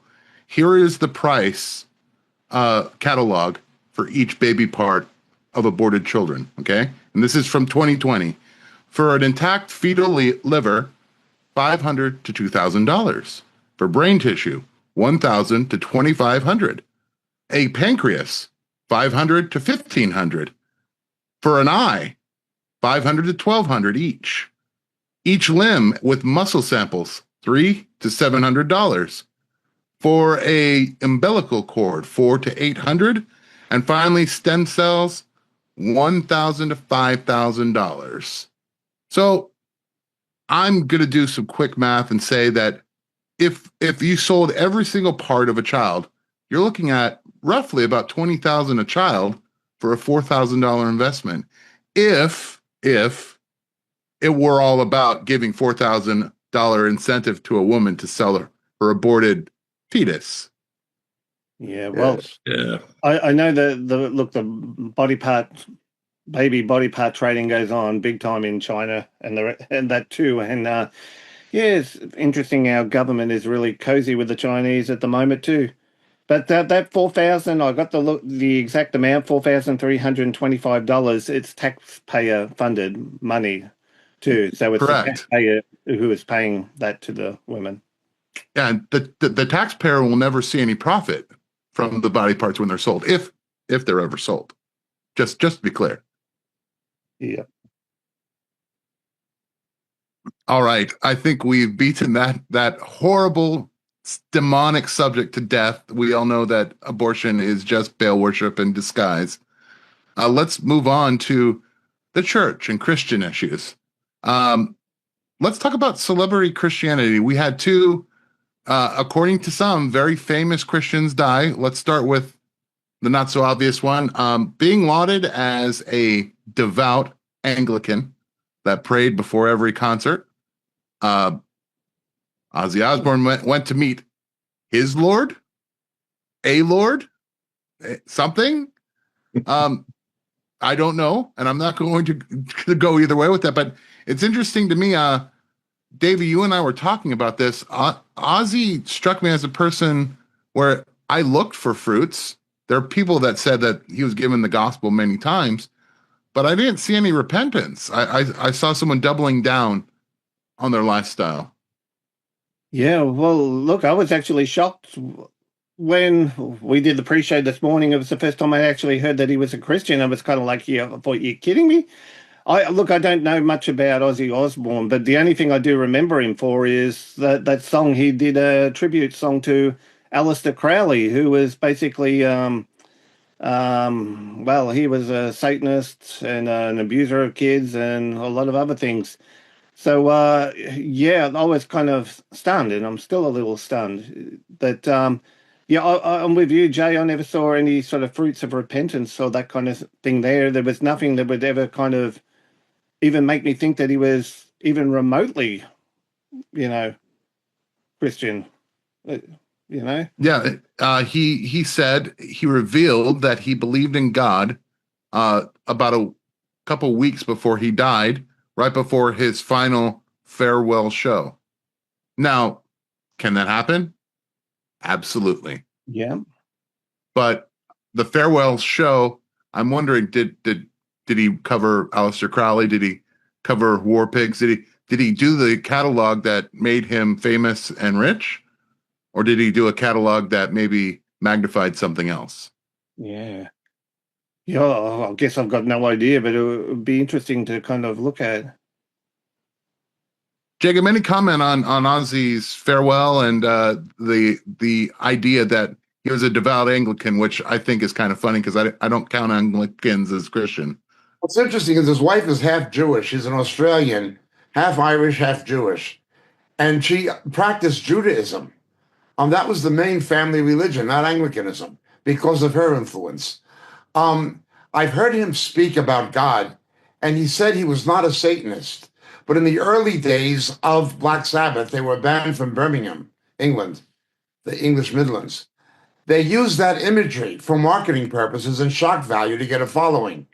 Their early songs like Iron Man and things like this, they were a heavy metal sound, but a lot of them had very dark imagery. And one of their album covers was plainly demonic. They definitely used satanic and demonic imagery, perhaps only for shock value. But they used it. Even toying around with it is a bad thing. Now, I have, just out of curiosity, I listened to one of his songs, and the song was about his mother or something, and it had some lyrical depth to it. It did not have satanic imagery or anything like this. I only once heard him talk about God, and he said he believed in God, and he said God was a good person, as he put it, and that he's not a Satanist. But they used that imagery. That imagery was used by the band for marketing purposes. Definitely was. Having said that, the most shocking, well, we had the thing that took place at the Super Bowl that time, didn't we? And also at the Olympic Games in not the Olympic Games, the Commonwealth Games in Birmingham with the satanic imagery. That was quite frightening. That may have been the absolute worst. But it was Sympathy for the Devil by the Rolling Stones. The lyrics of that song are actually accurate. They're theologically accurate about Satan. Saying to have sympathy for the devil. So the Rolling Stones pioneered that thing. It was not him. It was not Black Sabbath. He was kicked out of Black Sabbath for substance abuse, which was strange because the others were abusing the same substances by all accounts. Then there was a person named Dio, who again used the same kind of imagery. Yes. Page moved into Aleister Crowley's mansion. Jimmy Page from Led Zeppelin bought Aleister Crowley's house. and by some accounts, by occult means, was advised to buy the paintings of M.C. Escher shortly before M.C. Escher died, which multiplied the value of the paintings that Jimmy Page bought. So Ozzy Osbourne was by far not the only one who was into this kind of imagery and that particular industry. I don't know. I don't know. I just hope by the mercy of God somehow he believed, but I have no indication that he did. Let's move on to another celebrity, another one that is definitely being called a Christian, which I don't know, but Hulk Hogan is being thrust to the forefront because he was very active in his church, which I haven't ever looked into his church, but it seemed like your classic mega church down in Florida that he was involved in. Yeah, Yeah. So again, I'm both with Ozzy and now with Hulk Hogan. I'm seeing in Christianity there's a tendency, basically, that we need to make sure, since the world knows these people, we need to make sure that we elevate them as Christians. I think that's a very dangerous thing to do. I think we've seen with Justin Bieber, with some of the other celebrity Christianity converts, what eventually happens is they go to Catholicism in many cases. yes. Look, I don't pay attention to much of that stuff. I think it's nonsense and not worth the time. The juice is not worth the squeeze. It's just not worth it. Not worth it at all.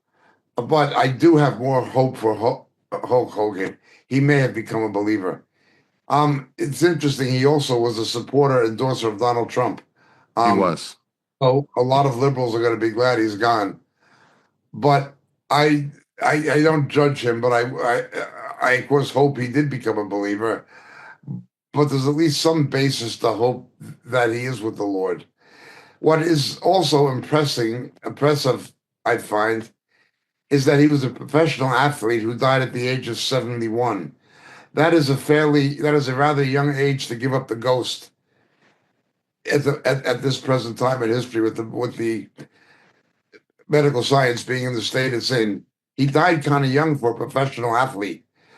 When I see professional athletes who keep themselves fit professionally, the exercise and healthy living and nutrition and training is supposedly everything to them, and they die young. This shows me that God is the one who no man has control over the day of death or power to retain the spirit. Arthur Ashe, who was one of the greatest tennis players of all time, and he was the first Black American to become a very top tennis player, maybe the top in the world at the time. He died young, extremely fit. There was a jogger in Central Park who jogged all the time and dropped dead as a young person. When professional athletes who live a regimented life of fitness, of nutrition and health, with professional trainers, sports medicine, and the rest of it, keel over and die before their time, for want of a better way to put it. They die. He was younger than me, and he's gone. No man has control over the day of death or power to retain the spirit. My friend Clem Bazowski, as I know him, who I grew up with, the drummer of Blondie, he stopped taking drugs. He stopped taking cigarettes. He stopped drinking alcohol. He became a fitness freak, going to the gym. He wanted to be a rock and roll survivor. He was determined he was going to be like Keith Richards or somebody, or Bob Dylan into his 80s, still rocking. He didn't make it past the age of 70, despite the fact that he became a fitness freak. No man has control over the day of death or power to retain the spirit. This is not to discourage healthy living, good nutrition, and proper exercise, but it's ultimately the Lord who's going to determine how long we have. The important thing is Work out your salvation in fear and trembling. Trembling. Every day somebody lives. Every morning they wake up with the breath of life. Every day is God giving them a chance to get saved. And it's God giving a Christian a chance to get sanctified. Every day. That's the mindset that we ought to have when we look upon the death of these celebrities. All right, with that, this is the end of this portion of the program. We will have backstage. We're going to go there just in a few minutes. So, for those of you on YouTube now and Rumble and X, please join us there. RTN will obviously be there. Telegram will obviously be there.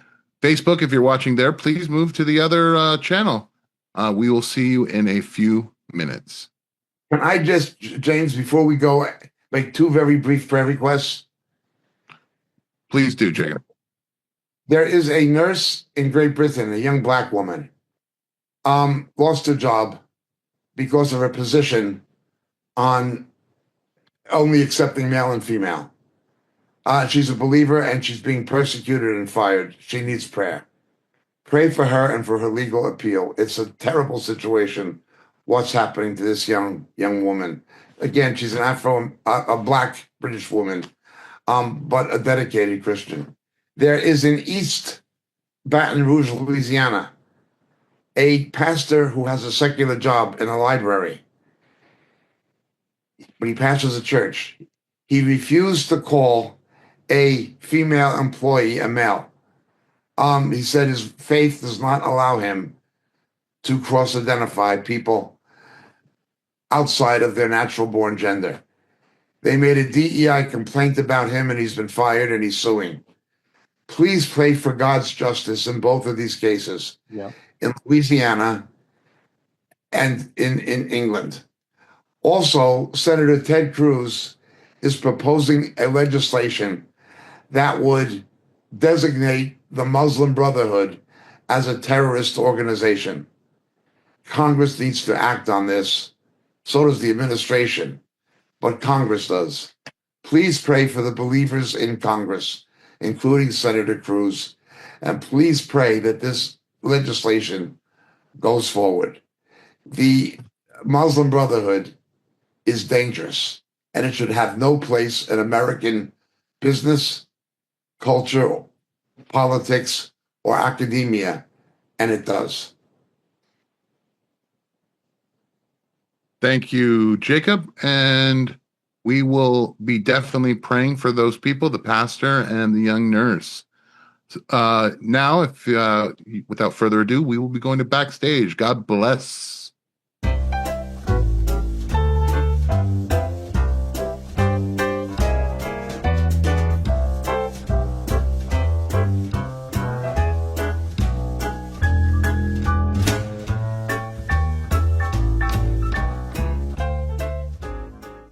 Hi, and welcome to Backstage, where we decide to put Jacob on the hot seat and try to stump him. We have a ton of questions. Hopefully, we'll get to as many as we can. But unfortunately, if your question does not get asked this week, we will, of course, push that to next week. Jacob, you ready? I'm ready, sir. All right, here we go. Question number 1. How do I reconcile God delaying his return because he wishes that none will perish, then the great apostasy coming, where many will fall away? God is a God who desires the salvation of all, but he is not a God who imposes it.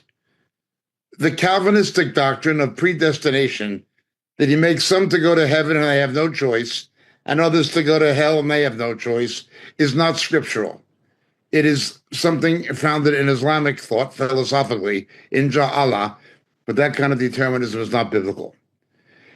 He does delay in the hope that more will repent and be saved, but he does so despite the fact that he knows many are going to fall away.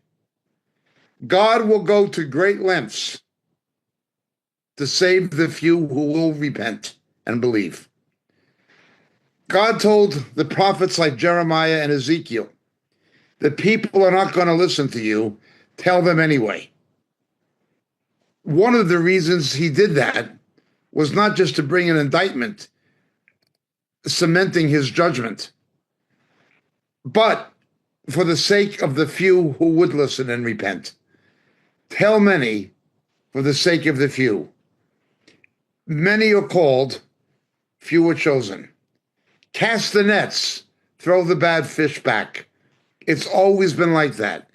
God will go and extend his grace to everyone for the sake of those who will respond to it, even though most will not.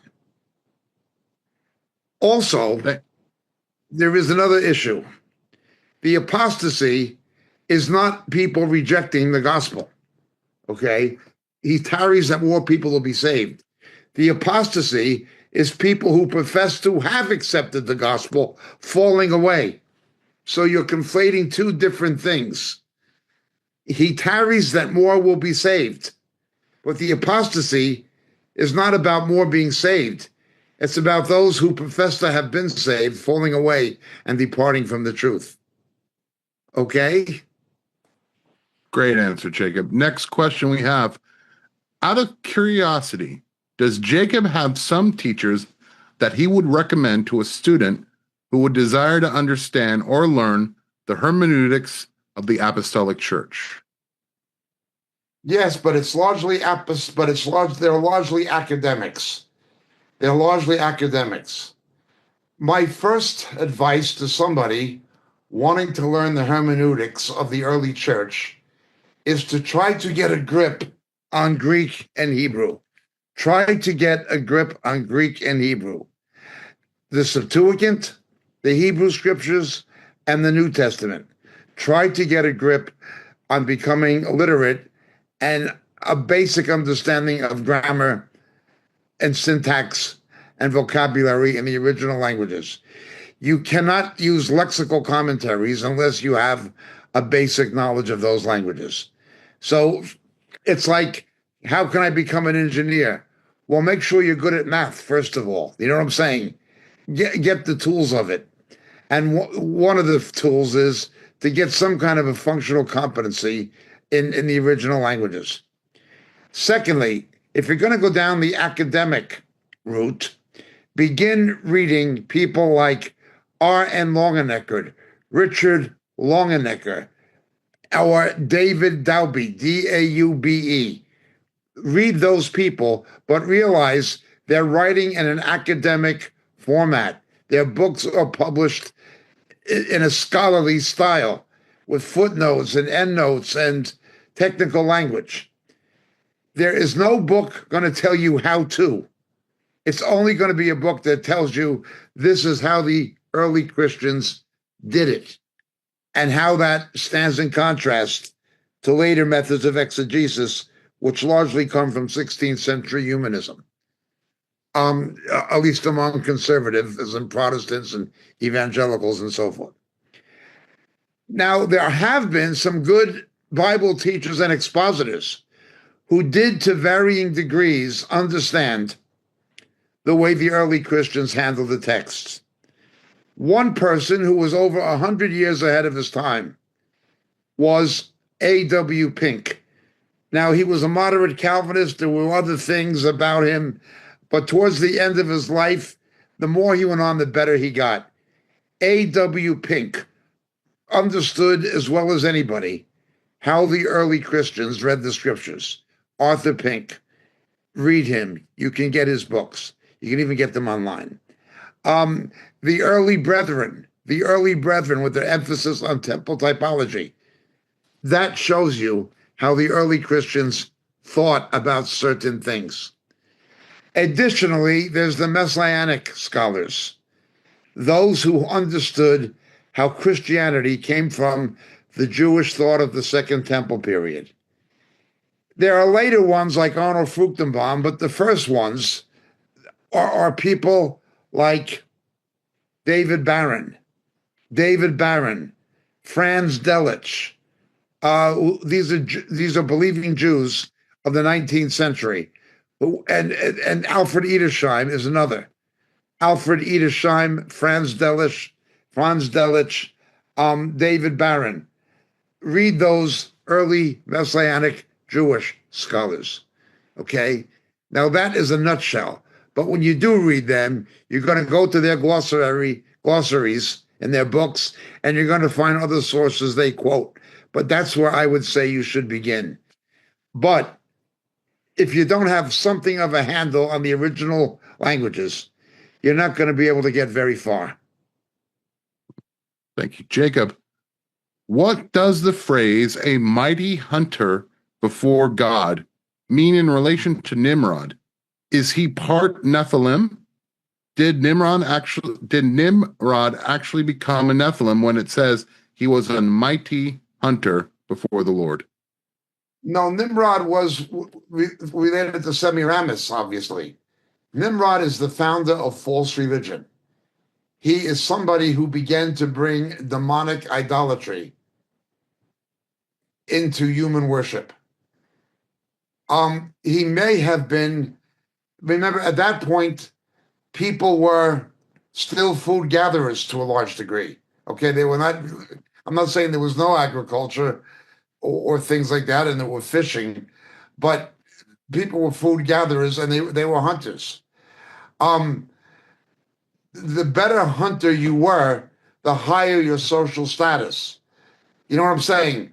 I got a moose, I got an elk, I got a whatever. So being a good hunter demonstrated your prowess as a male, and also had something to do with your social status and level of affluence, because you could provide food, high protein food. Now, the term hunter has a figurative and typological meaning in Scripture, and I don't dismiss that Nimrod is somebody who that applies to. The Scriptures talk about fishers and hunters. Hunters tend to be bad people. Satan goes around like a lion, seeing someone he can devour. Nimrod was a devourer. He devoured people with a demonic power. Okay, he's in the character of the devil. Satan goes around like a roaring lion, seeing someone he can devour. Well, Nimrod was a human personification of that satanic trait as a hunter. So there is a natural meaning to it, but there is also a spiritual symbolism to it. I hope that answers the question. If you want to really understand more about Nimrod and Semiramis, you need to read the book of Yasher.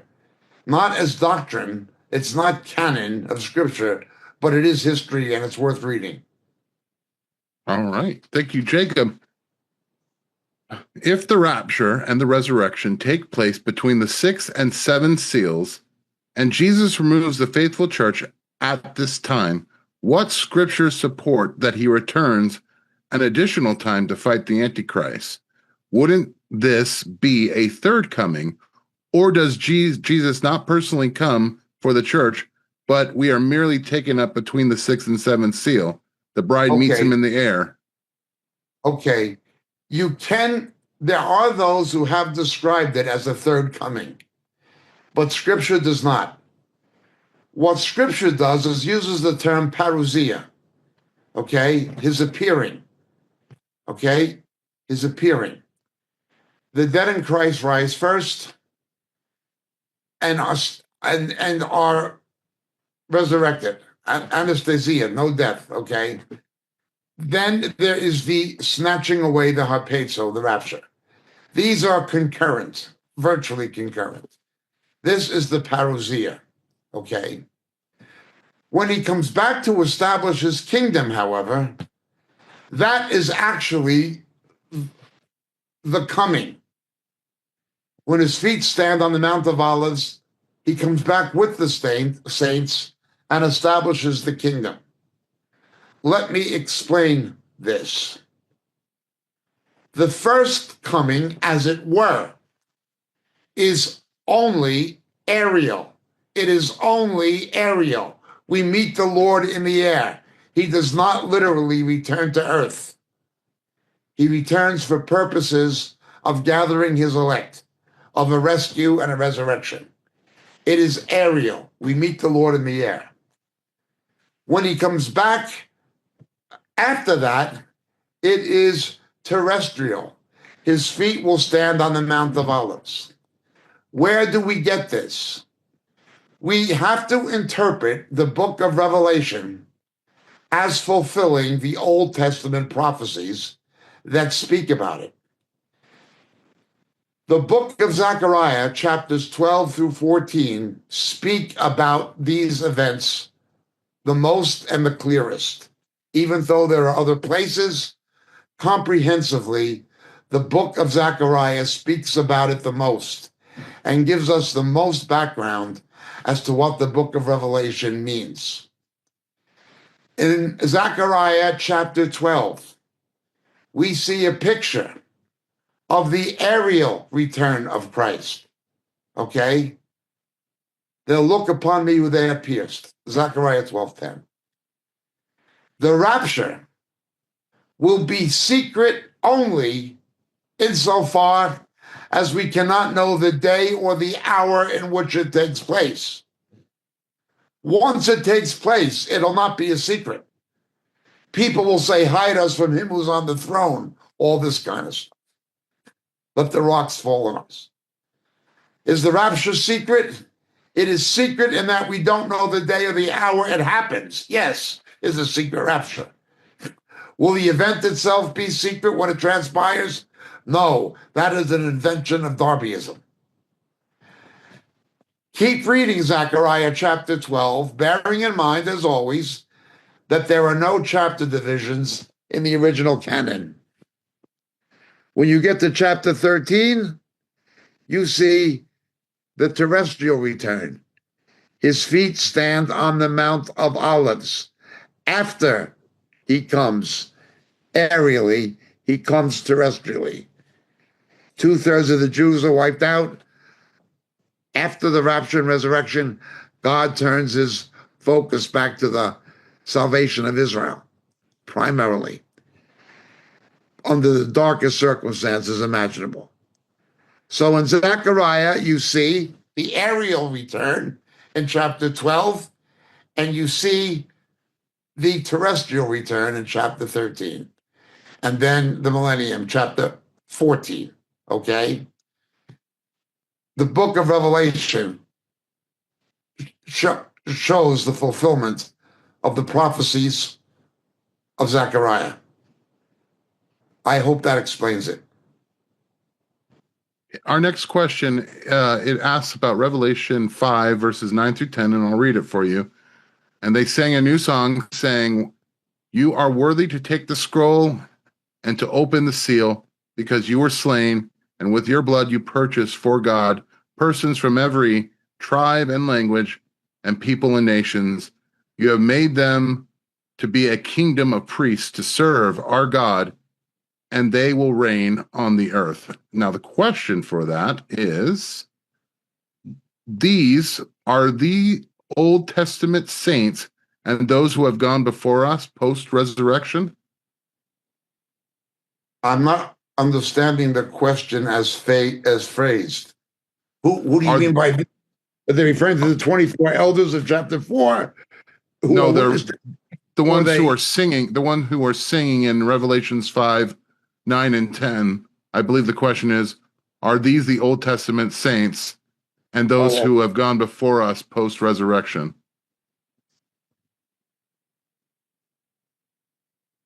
In Revelation chapter 5, we see it is the angelic majesties, beginning in verse 11, the angels who are praising the Lamb.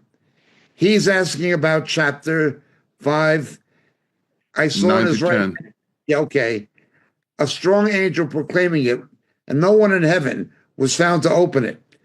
As I said, this refers to the angelic witnesses, but also to the 24 elders in the previous chapter. Do you see that?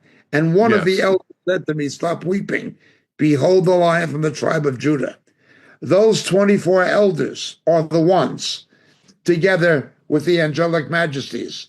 Those 24 elders are the 12 apostles of the New Testament and the 12 sons of Jacob from the 12 tribes of Israel from Genesis chapter 49. It's the 12 and the 12, okay? It is they who are there. And he came and he took the book out of the right hand of him who sat on the throne, okay? The elders on a lamb standing as if slain, having 7 horns, 7 eyes, which are the 7 spirits, which actually means 7-fold spirits of God, from the book of Isaiah, okay, sat out into all the earth. And he came and took the book out of the hand of him who sat on the throne. And when he had taken the book, the 4 living creatures, the 24 elders fell down. It has to do with the Tzevaot Shemaim, the hosts of heaven, the angelic majesties, and the 24 elders. That's what it has to do with. It does not have to do with the raptured church or the resurrected church as yet. They do not show up sequentially until after that. All right. Thank you, Jacob. I've recently heard some near-death experiences on video. Some of them say they feel this indescribable love, but do not attribute it to Jesus. The question is, can Satan really mimic that sort of love? I know he can act like an angel of light, but can he counterfeit love? Satan always tries to counterfeit love. Just think of a young couple who falls into fornication before marriage. And some guy is trying to sexually seduce a young lady without being married to her. But he is pretending that he has all the sincerity and devotion and affection for her someone would have maritally. Yet they're not married. It is simply a counterfeit of love. In this case, manifested in exercise through human agency. But it's a sin. The devil's on back of it to a degree, and it is a counterfeit of love. Satan always tries to counterfeit love. We have different kinds of love in the Greek language in the New Testament. I just described a counterfeit of eros, the sexual, romantic love in the sexual sense. Okay. Let's talk about filio, brotherly love. You see liberal Protestantism, the United Nothing in New York, the World Council of Churches. They're all based on a filial love. The brotherhood of man, kumbaya. Of course, in order to have real erotic love, there must be agape love, God's love. And in order for there to have a real filial love, a real brotherly love, there must be agape, God's love. How good and pleasant it is when brothers dwell together in unity. But that unity that people try to get through human brotherly love is only possible in Christ when you have one spirit. The unity of man is not possible. People have always tried it. The Antichrist is going to try it in Daniel chapter 2.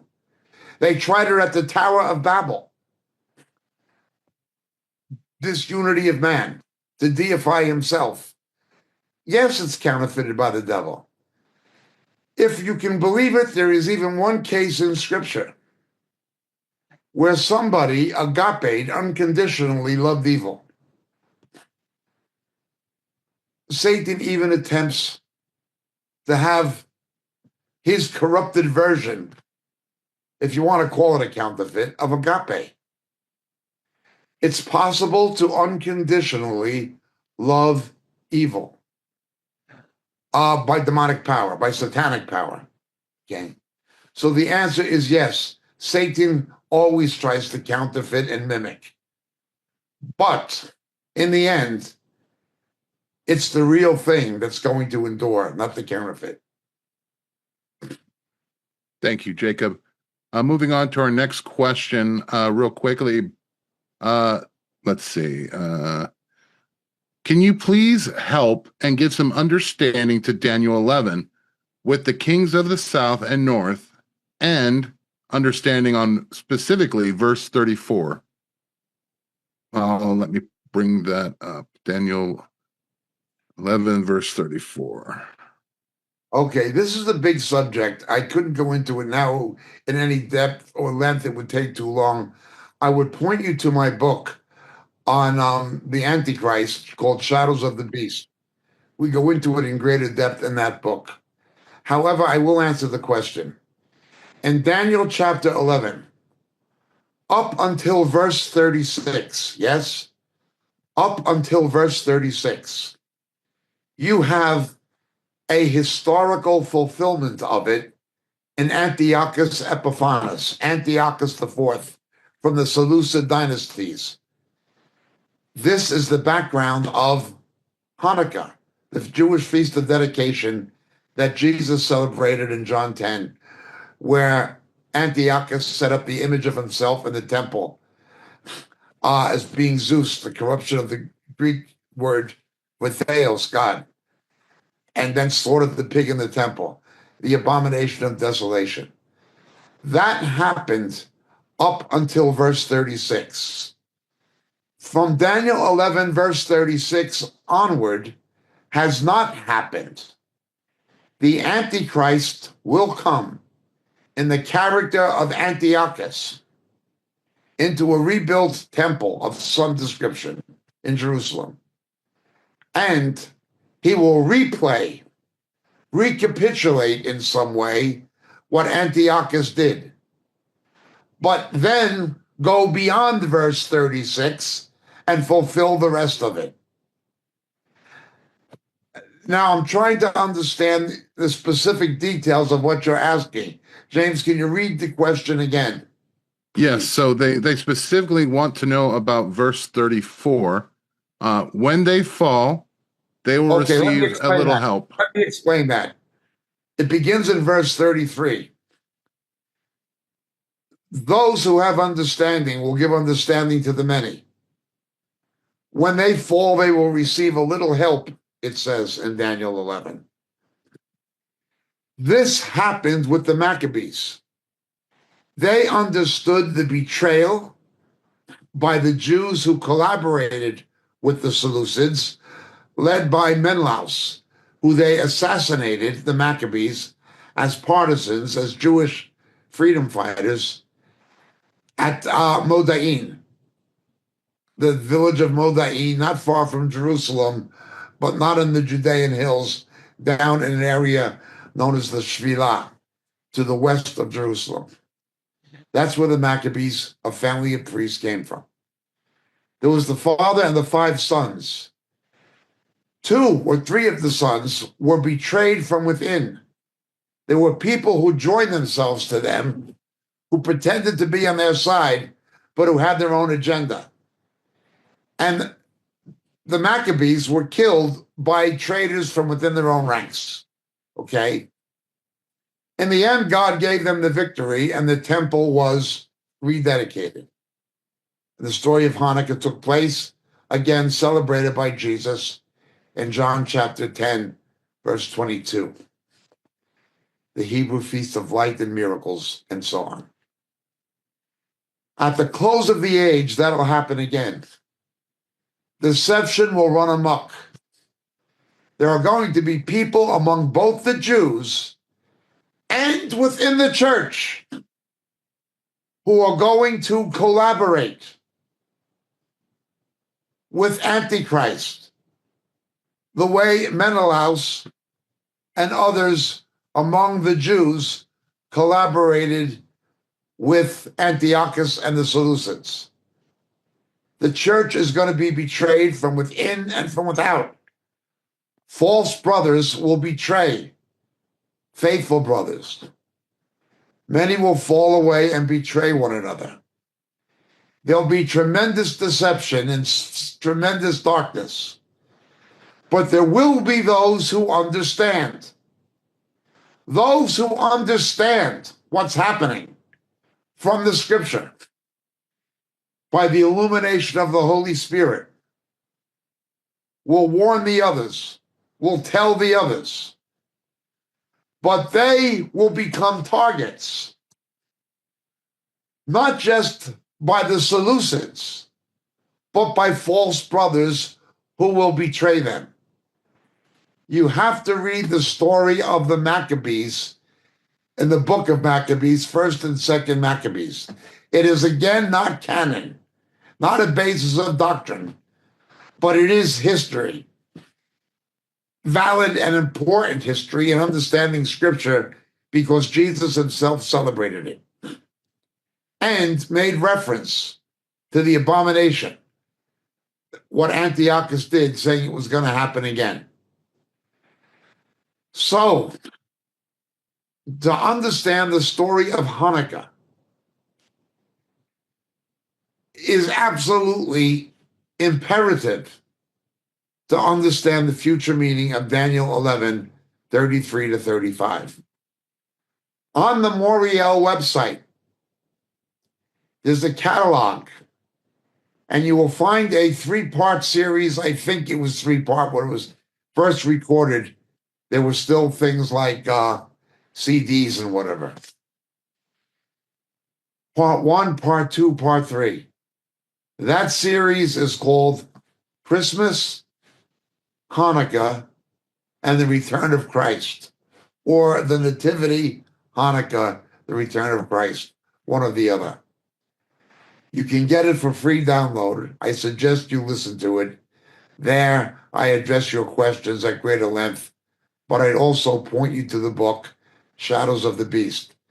That is the most depth I can go into in a Q&A format. It's a huge subject.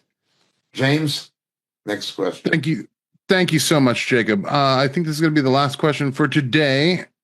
Jacob, Psalm 83, verse 6.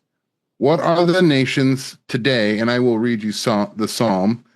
83:6, the tabernacles of Edom, the Ishmaelites of Moab, the Hagarenes, Gebal, Ammon, and Amalek, the Philistines and the inhabitants of Tyre, Ashur also joined with them. They have holpen the children of Lot. Okay. There's a guy called Bill Salas who's built an entire ministry almost on this psalm, looking at it prophetically. These nations are the nations that surround Israel. Edom is southern Jordan. Moab is central Jordan. Ammon is northern Jordan. Philistia is the Gaza Strip. Tyre is southern Lebanon. Okay? The Ishmaelites were the original Egyptians. Not the Arab Egyptians, but the original, the Egypt. Anthropologically, these people are not exactly the same in every case as they were in ancient times. But the geographical lands are always the same, and they surround Israel. Some people, like Bill Salas, put a tremendous prophetic importance on this psalm. I do not say it does not have prophetic significance, but I also say it has had significance for other times in history. When the Babylonians invaded, conquering Judah in 585 BC, these surrounding nations, particularly in Jordan, rejoiced at the destruction of Israel, only for they themselves to be destroyed by Babylon later. We read this in the book of Obadiah, particularly verse 15. So these nations still exist geographically, and some of them still exist anthropologically. At least the people who live there are the descendants of the Ancient One. But it talks mainly about Egypt, Gaza, Jordan, and Lebanon, the nations that immediately surround Israel. Finally, it ends with. There's not a Go major ahead. emphasis on Syria, but that's. Go ahead, I'm listening. So finally, that psalm ends with the word Selah. Could you please tell us what that means? Selah is a denotation in the Psalms that tells you, from a musical and poetic term, what kind of psalm it is. Scholars debate, they often debate the exact meaning of those kinds of terms. Selah is not the only one. Selah could mean a pause or a crescendo. Again, a musical interlude or a musical pause. There's others called maskil, which could mean like maskil, something that you contemplate or meditate on. And it is more of a literary term for poetry, and it may have a teaching aspect, something didactic about it. Another is called naktam, which is an epigram, like a saying. And it's sometimes used in Psalms that talk about atonement. And another is Sheol, which has to do with Hades or the netherworld. These are musical and poetic notations to tell what kind of a psalm it is. It would also determine the whether it's major or minor, whether it is sung fortissimo or quietly, or whether it was a highly its tempo was driven by percussion, things like this. Those denotations would determine the way the psalm was to be performed when used in worship publicly. Thank you for that, Jacob. Finally, we want to thank you all for watching. Make sure to like, subscribe, and please, if you have a chance, please share Moriel, this Catching Up Jacob episode. Not only that, but all of our lessons to other Christians. We definitely want to continue to try to get the word out. And if I could, Pierre, thank you for being with us this week. Do you think you could close us out with a word of encouragement for the Christians that are watching? Certainly. And thank you for having me this week. I've been spending quite a bit of time in Daniel with our fellowship group. And my encouragement to everyone would be a Daniel. We are in perilous times. We see what's coming.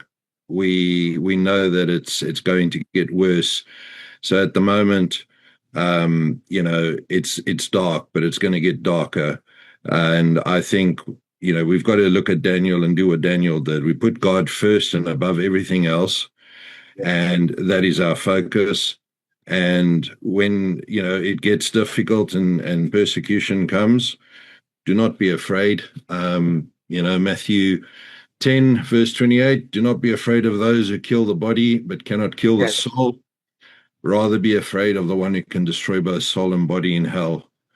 Let's be reminded that we focus on Jesus, and the troubles of this world are temporary, but the amazing time that we will have with the Lord will be permanent. So blessings to you all, and have a good week. Thank you so much. And God bless everyone. Take care. Until next time. Give us a like, recommend us, share us, and please lift up Jesus and tell people about him while we still have time to do so. Amen. Hello, and thank you for watching Moriel TV. There are so many things that are happening at Moriel Ministries worldwide, from the Philippines to Japan, to India to Africa, and back to Europe and the United States. So many of our brothers and sisters are spreading the good news of Jesus Christ to this lost world. We are so thankful for your prayers. God has been faithful and has blessed us in so many ways. If you'd like to partner with our efforts abroad and at home, please take a moment to click the link in the description and help us as the Lord leads you. Thank you very much, and God bless.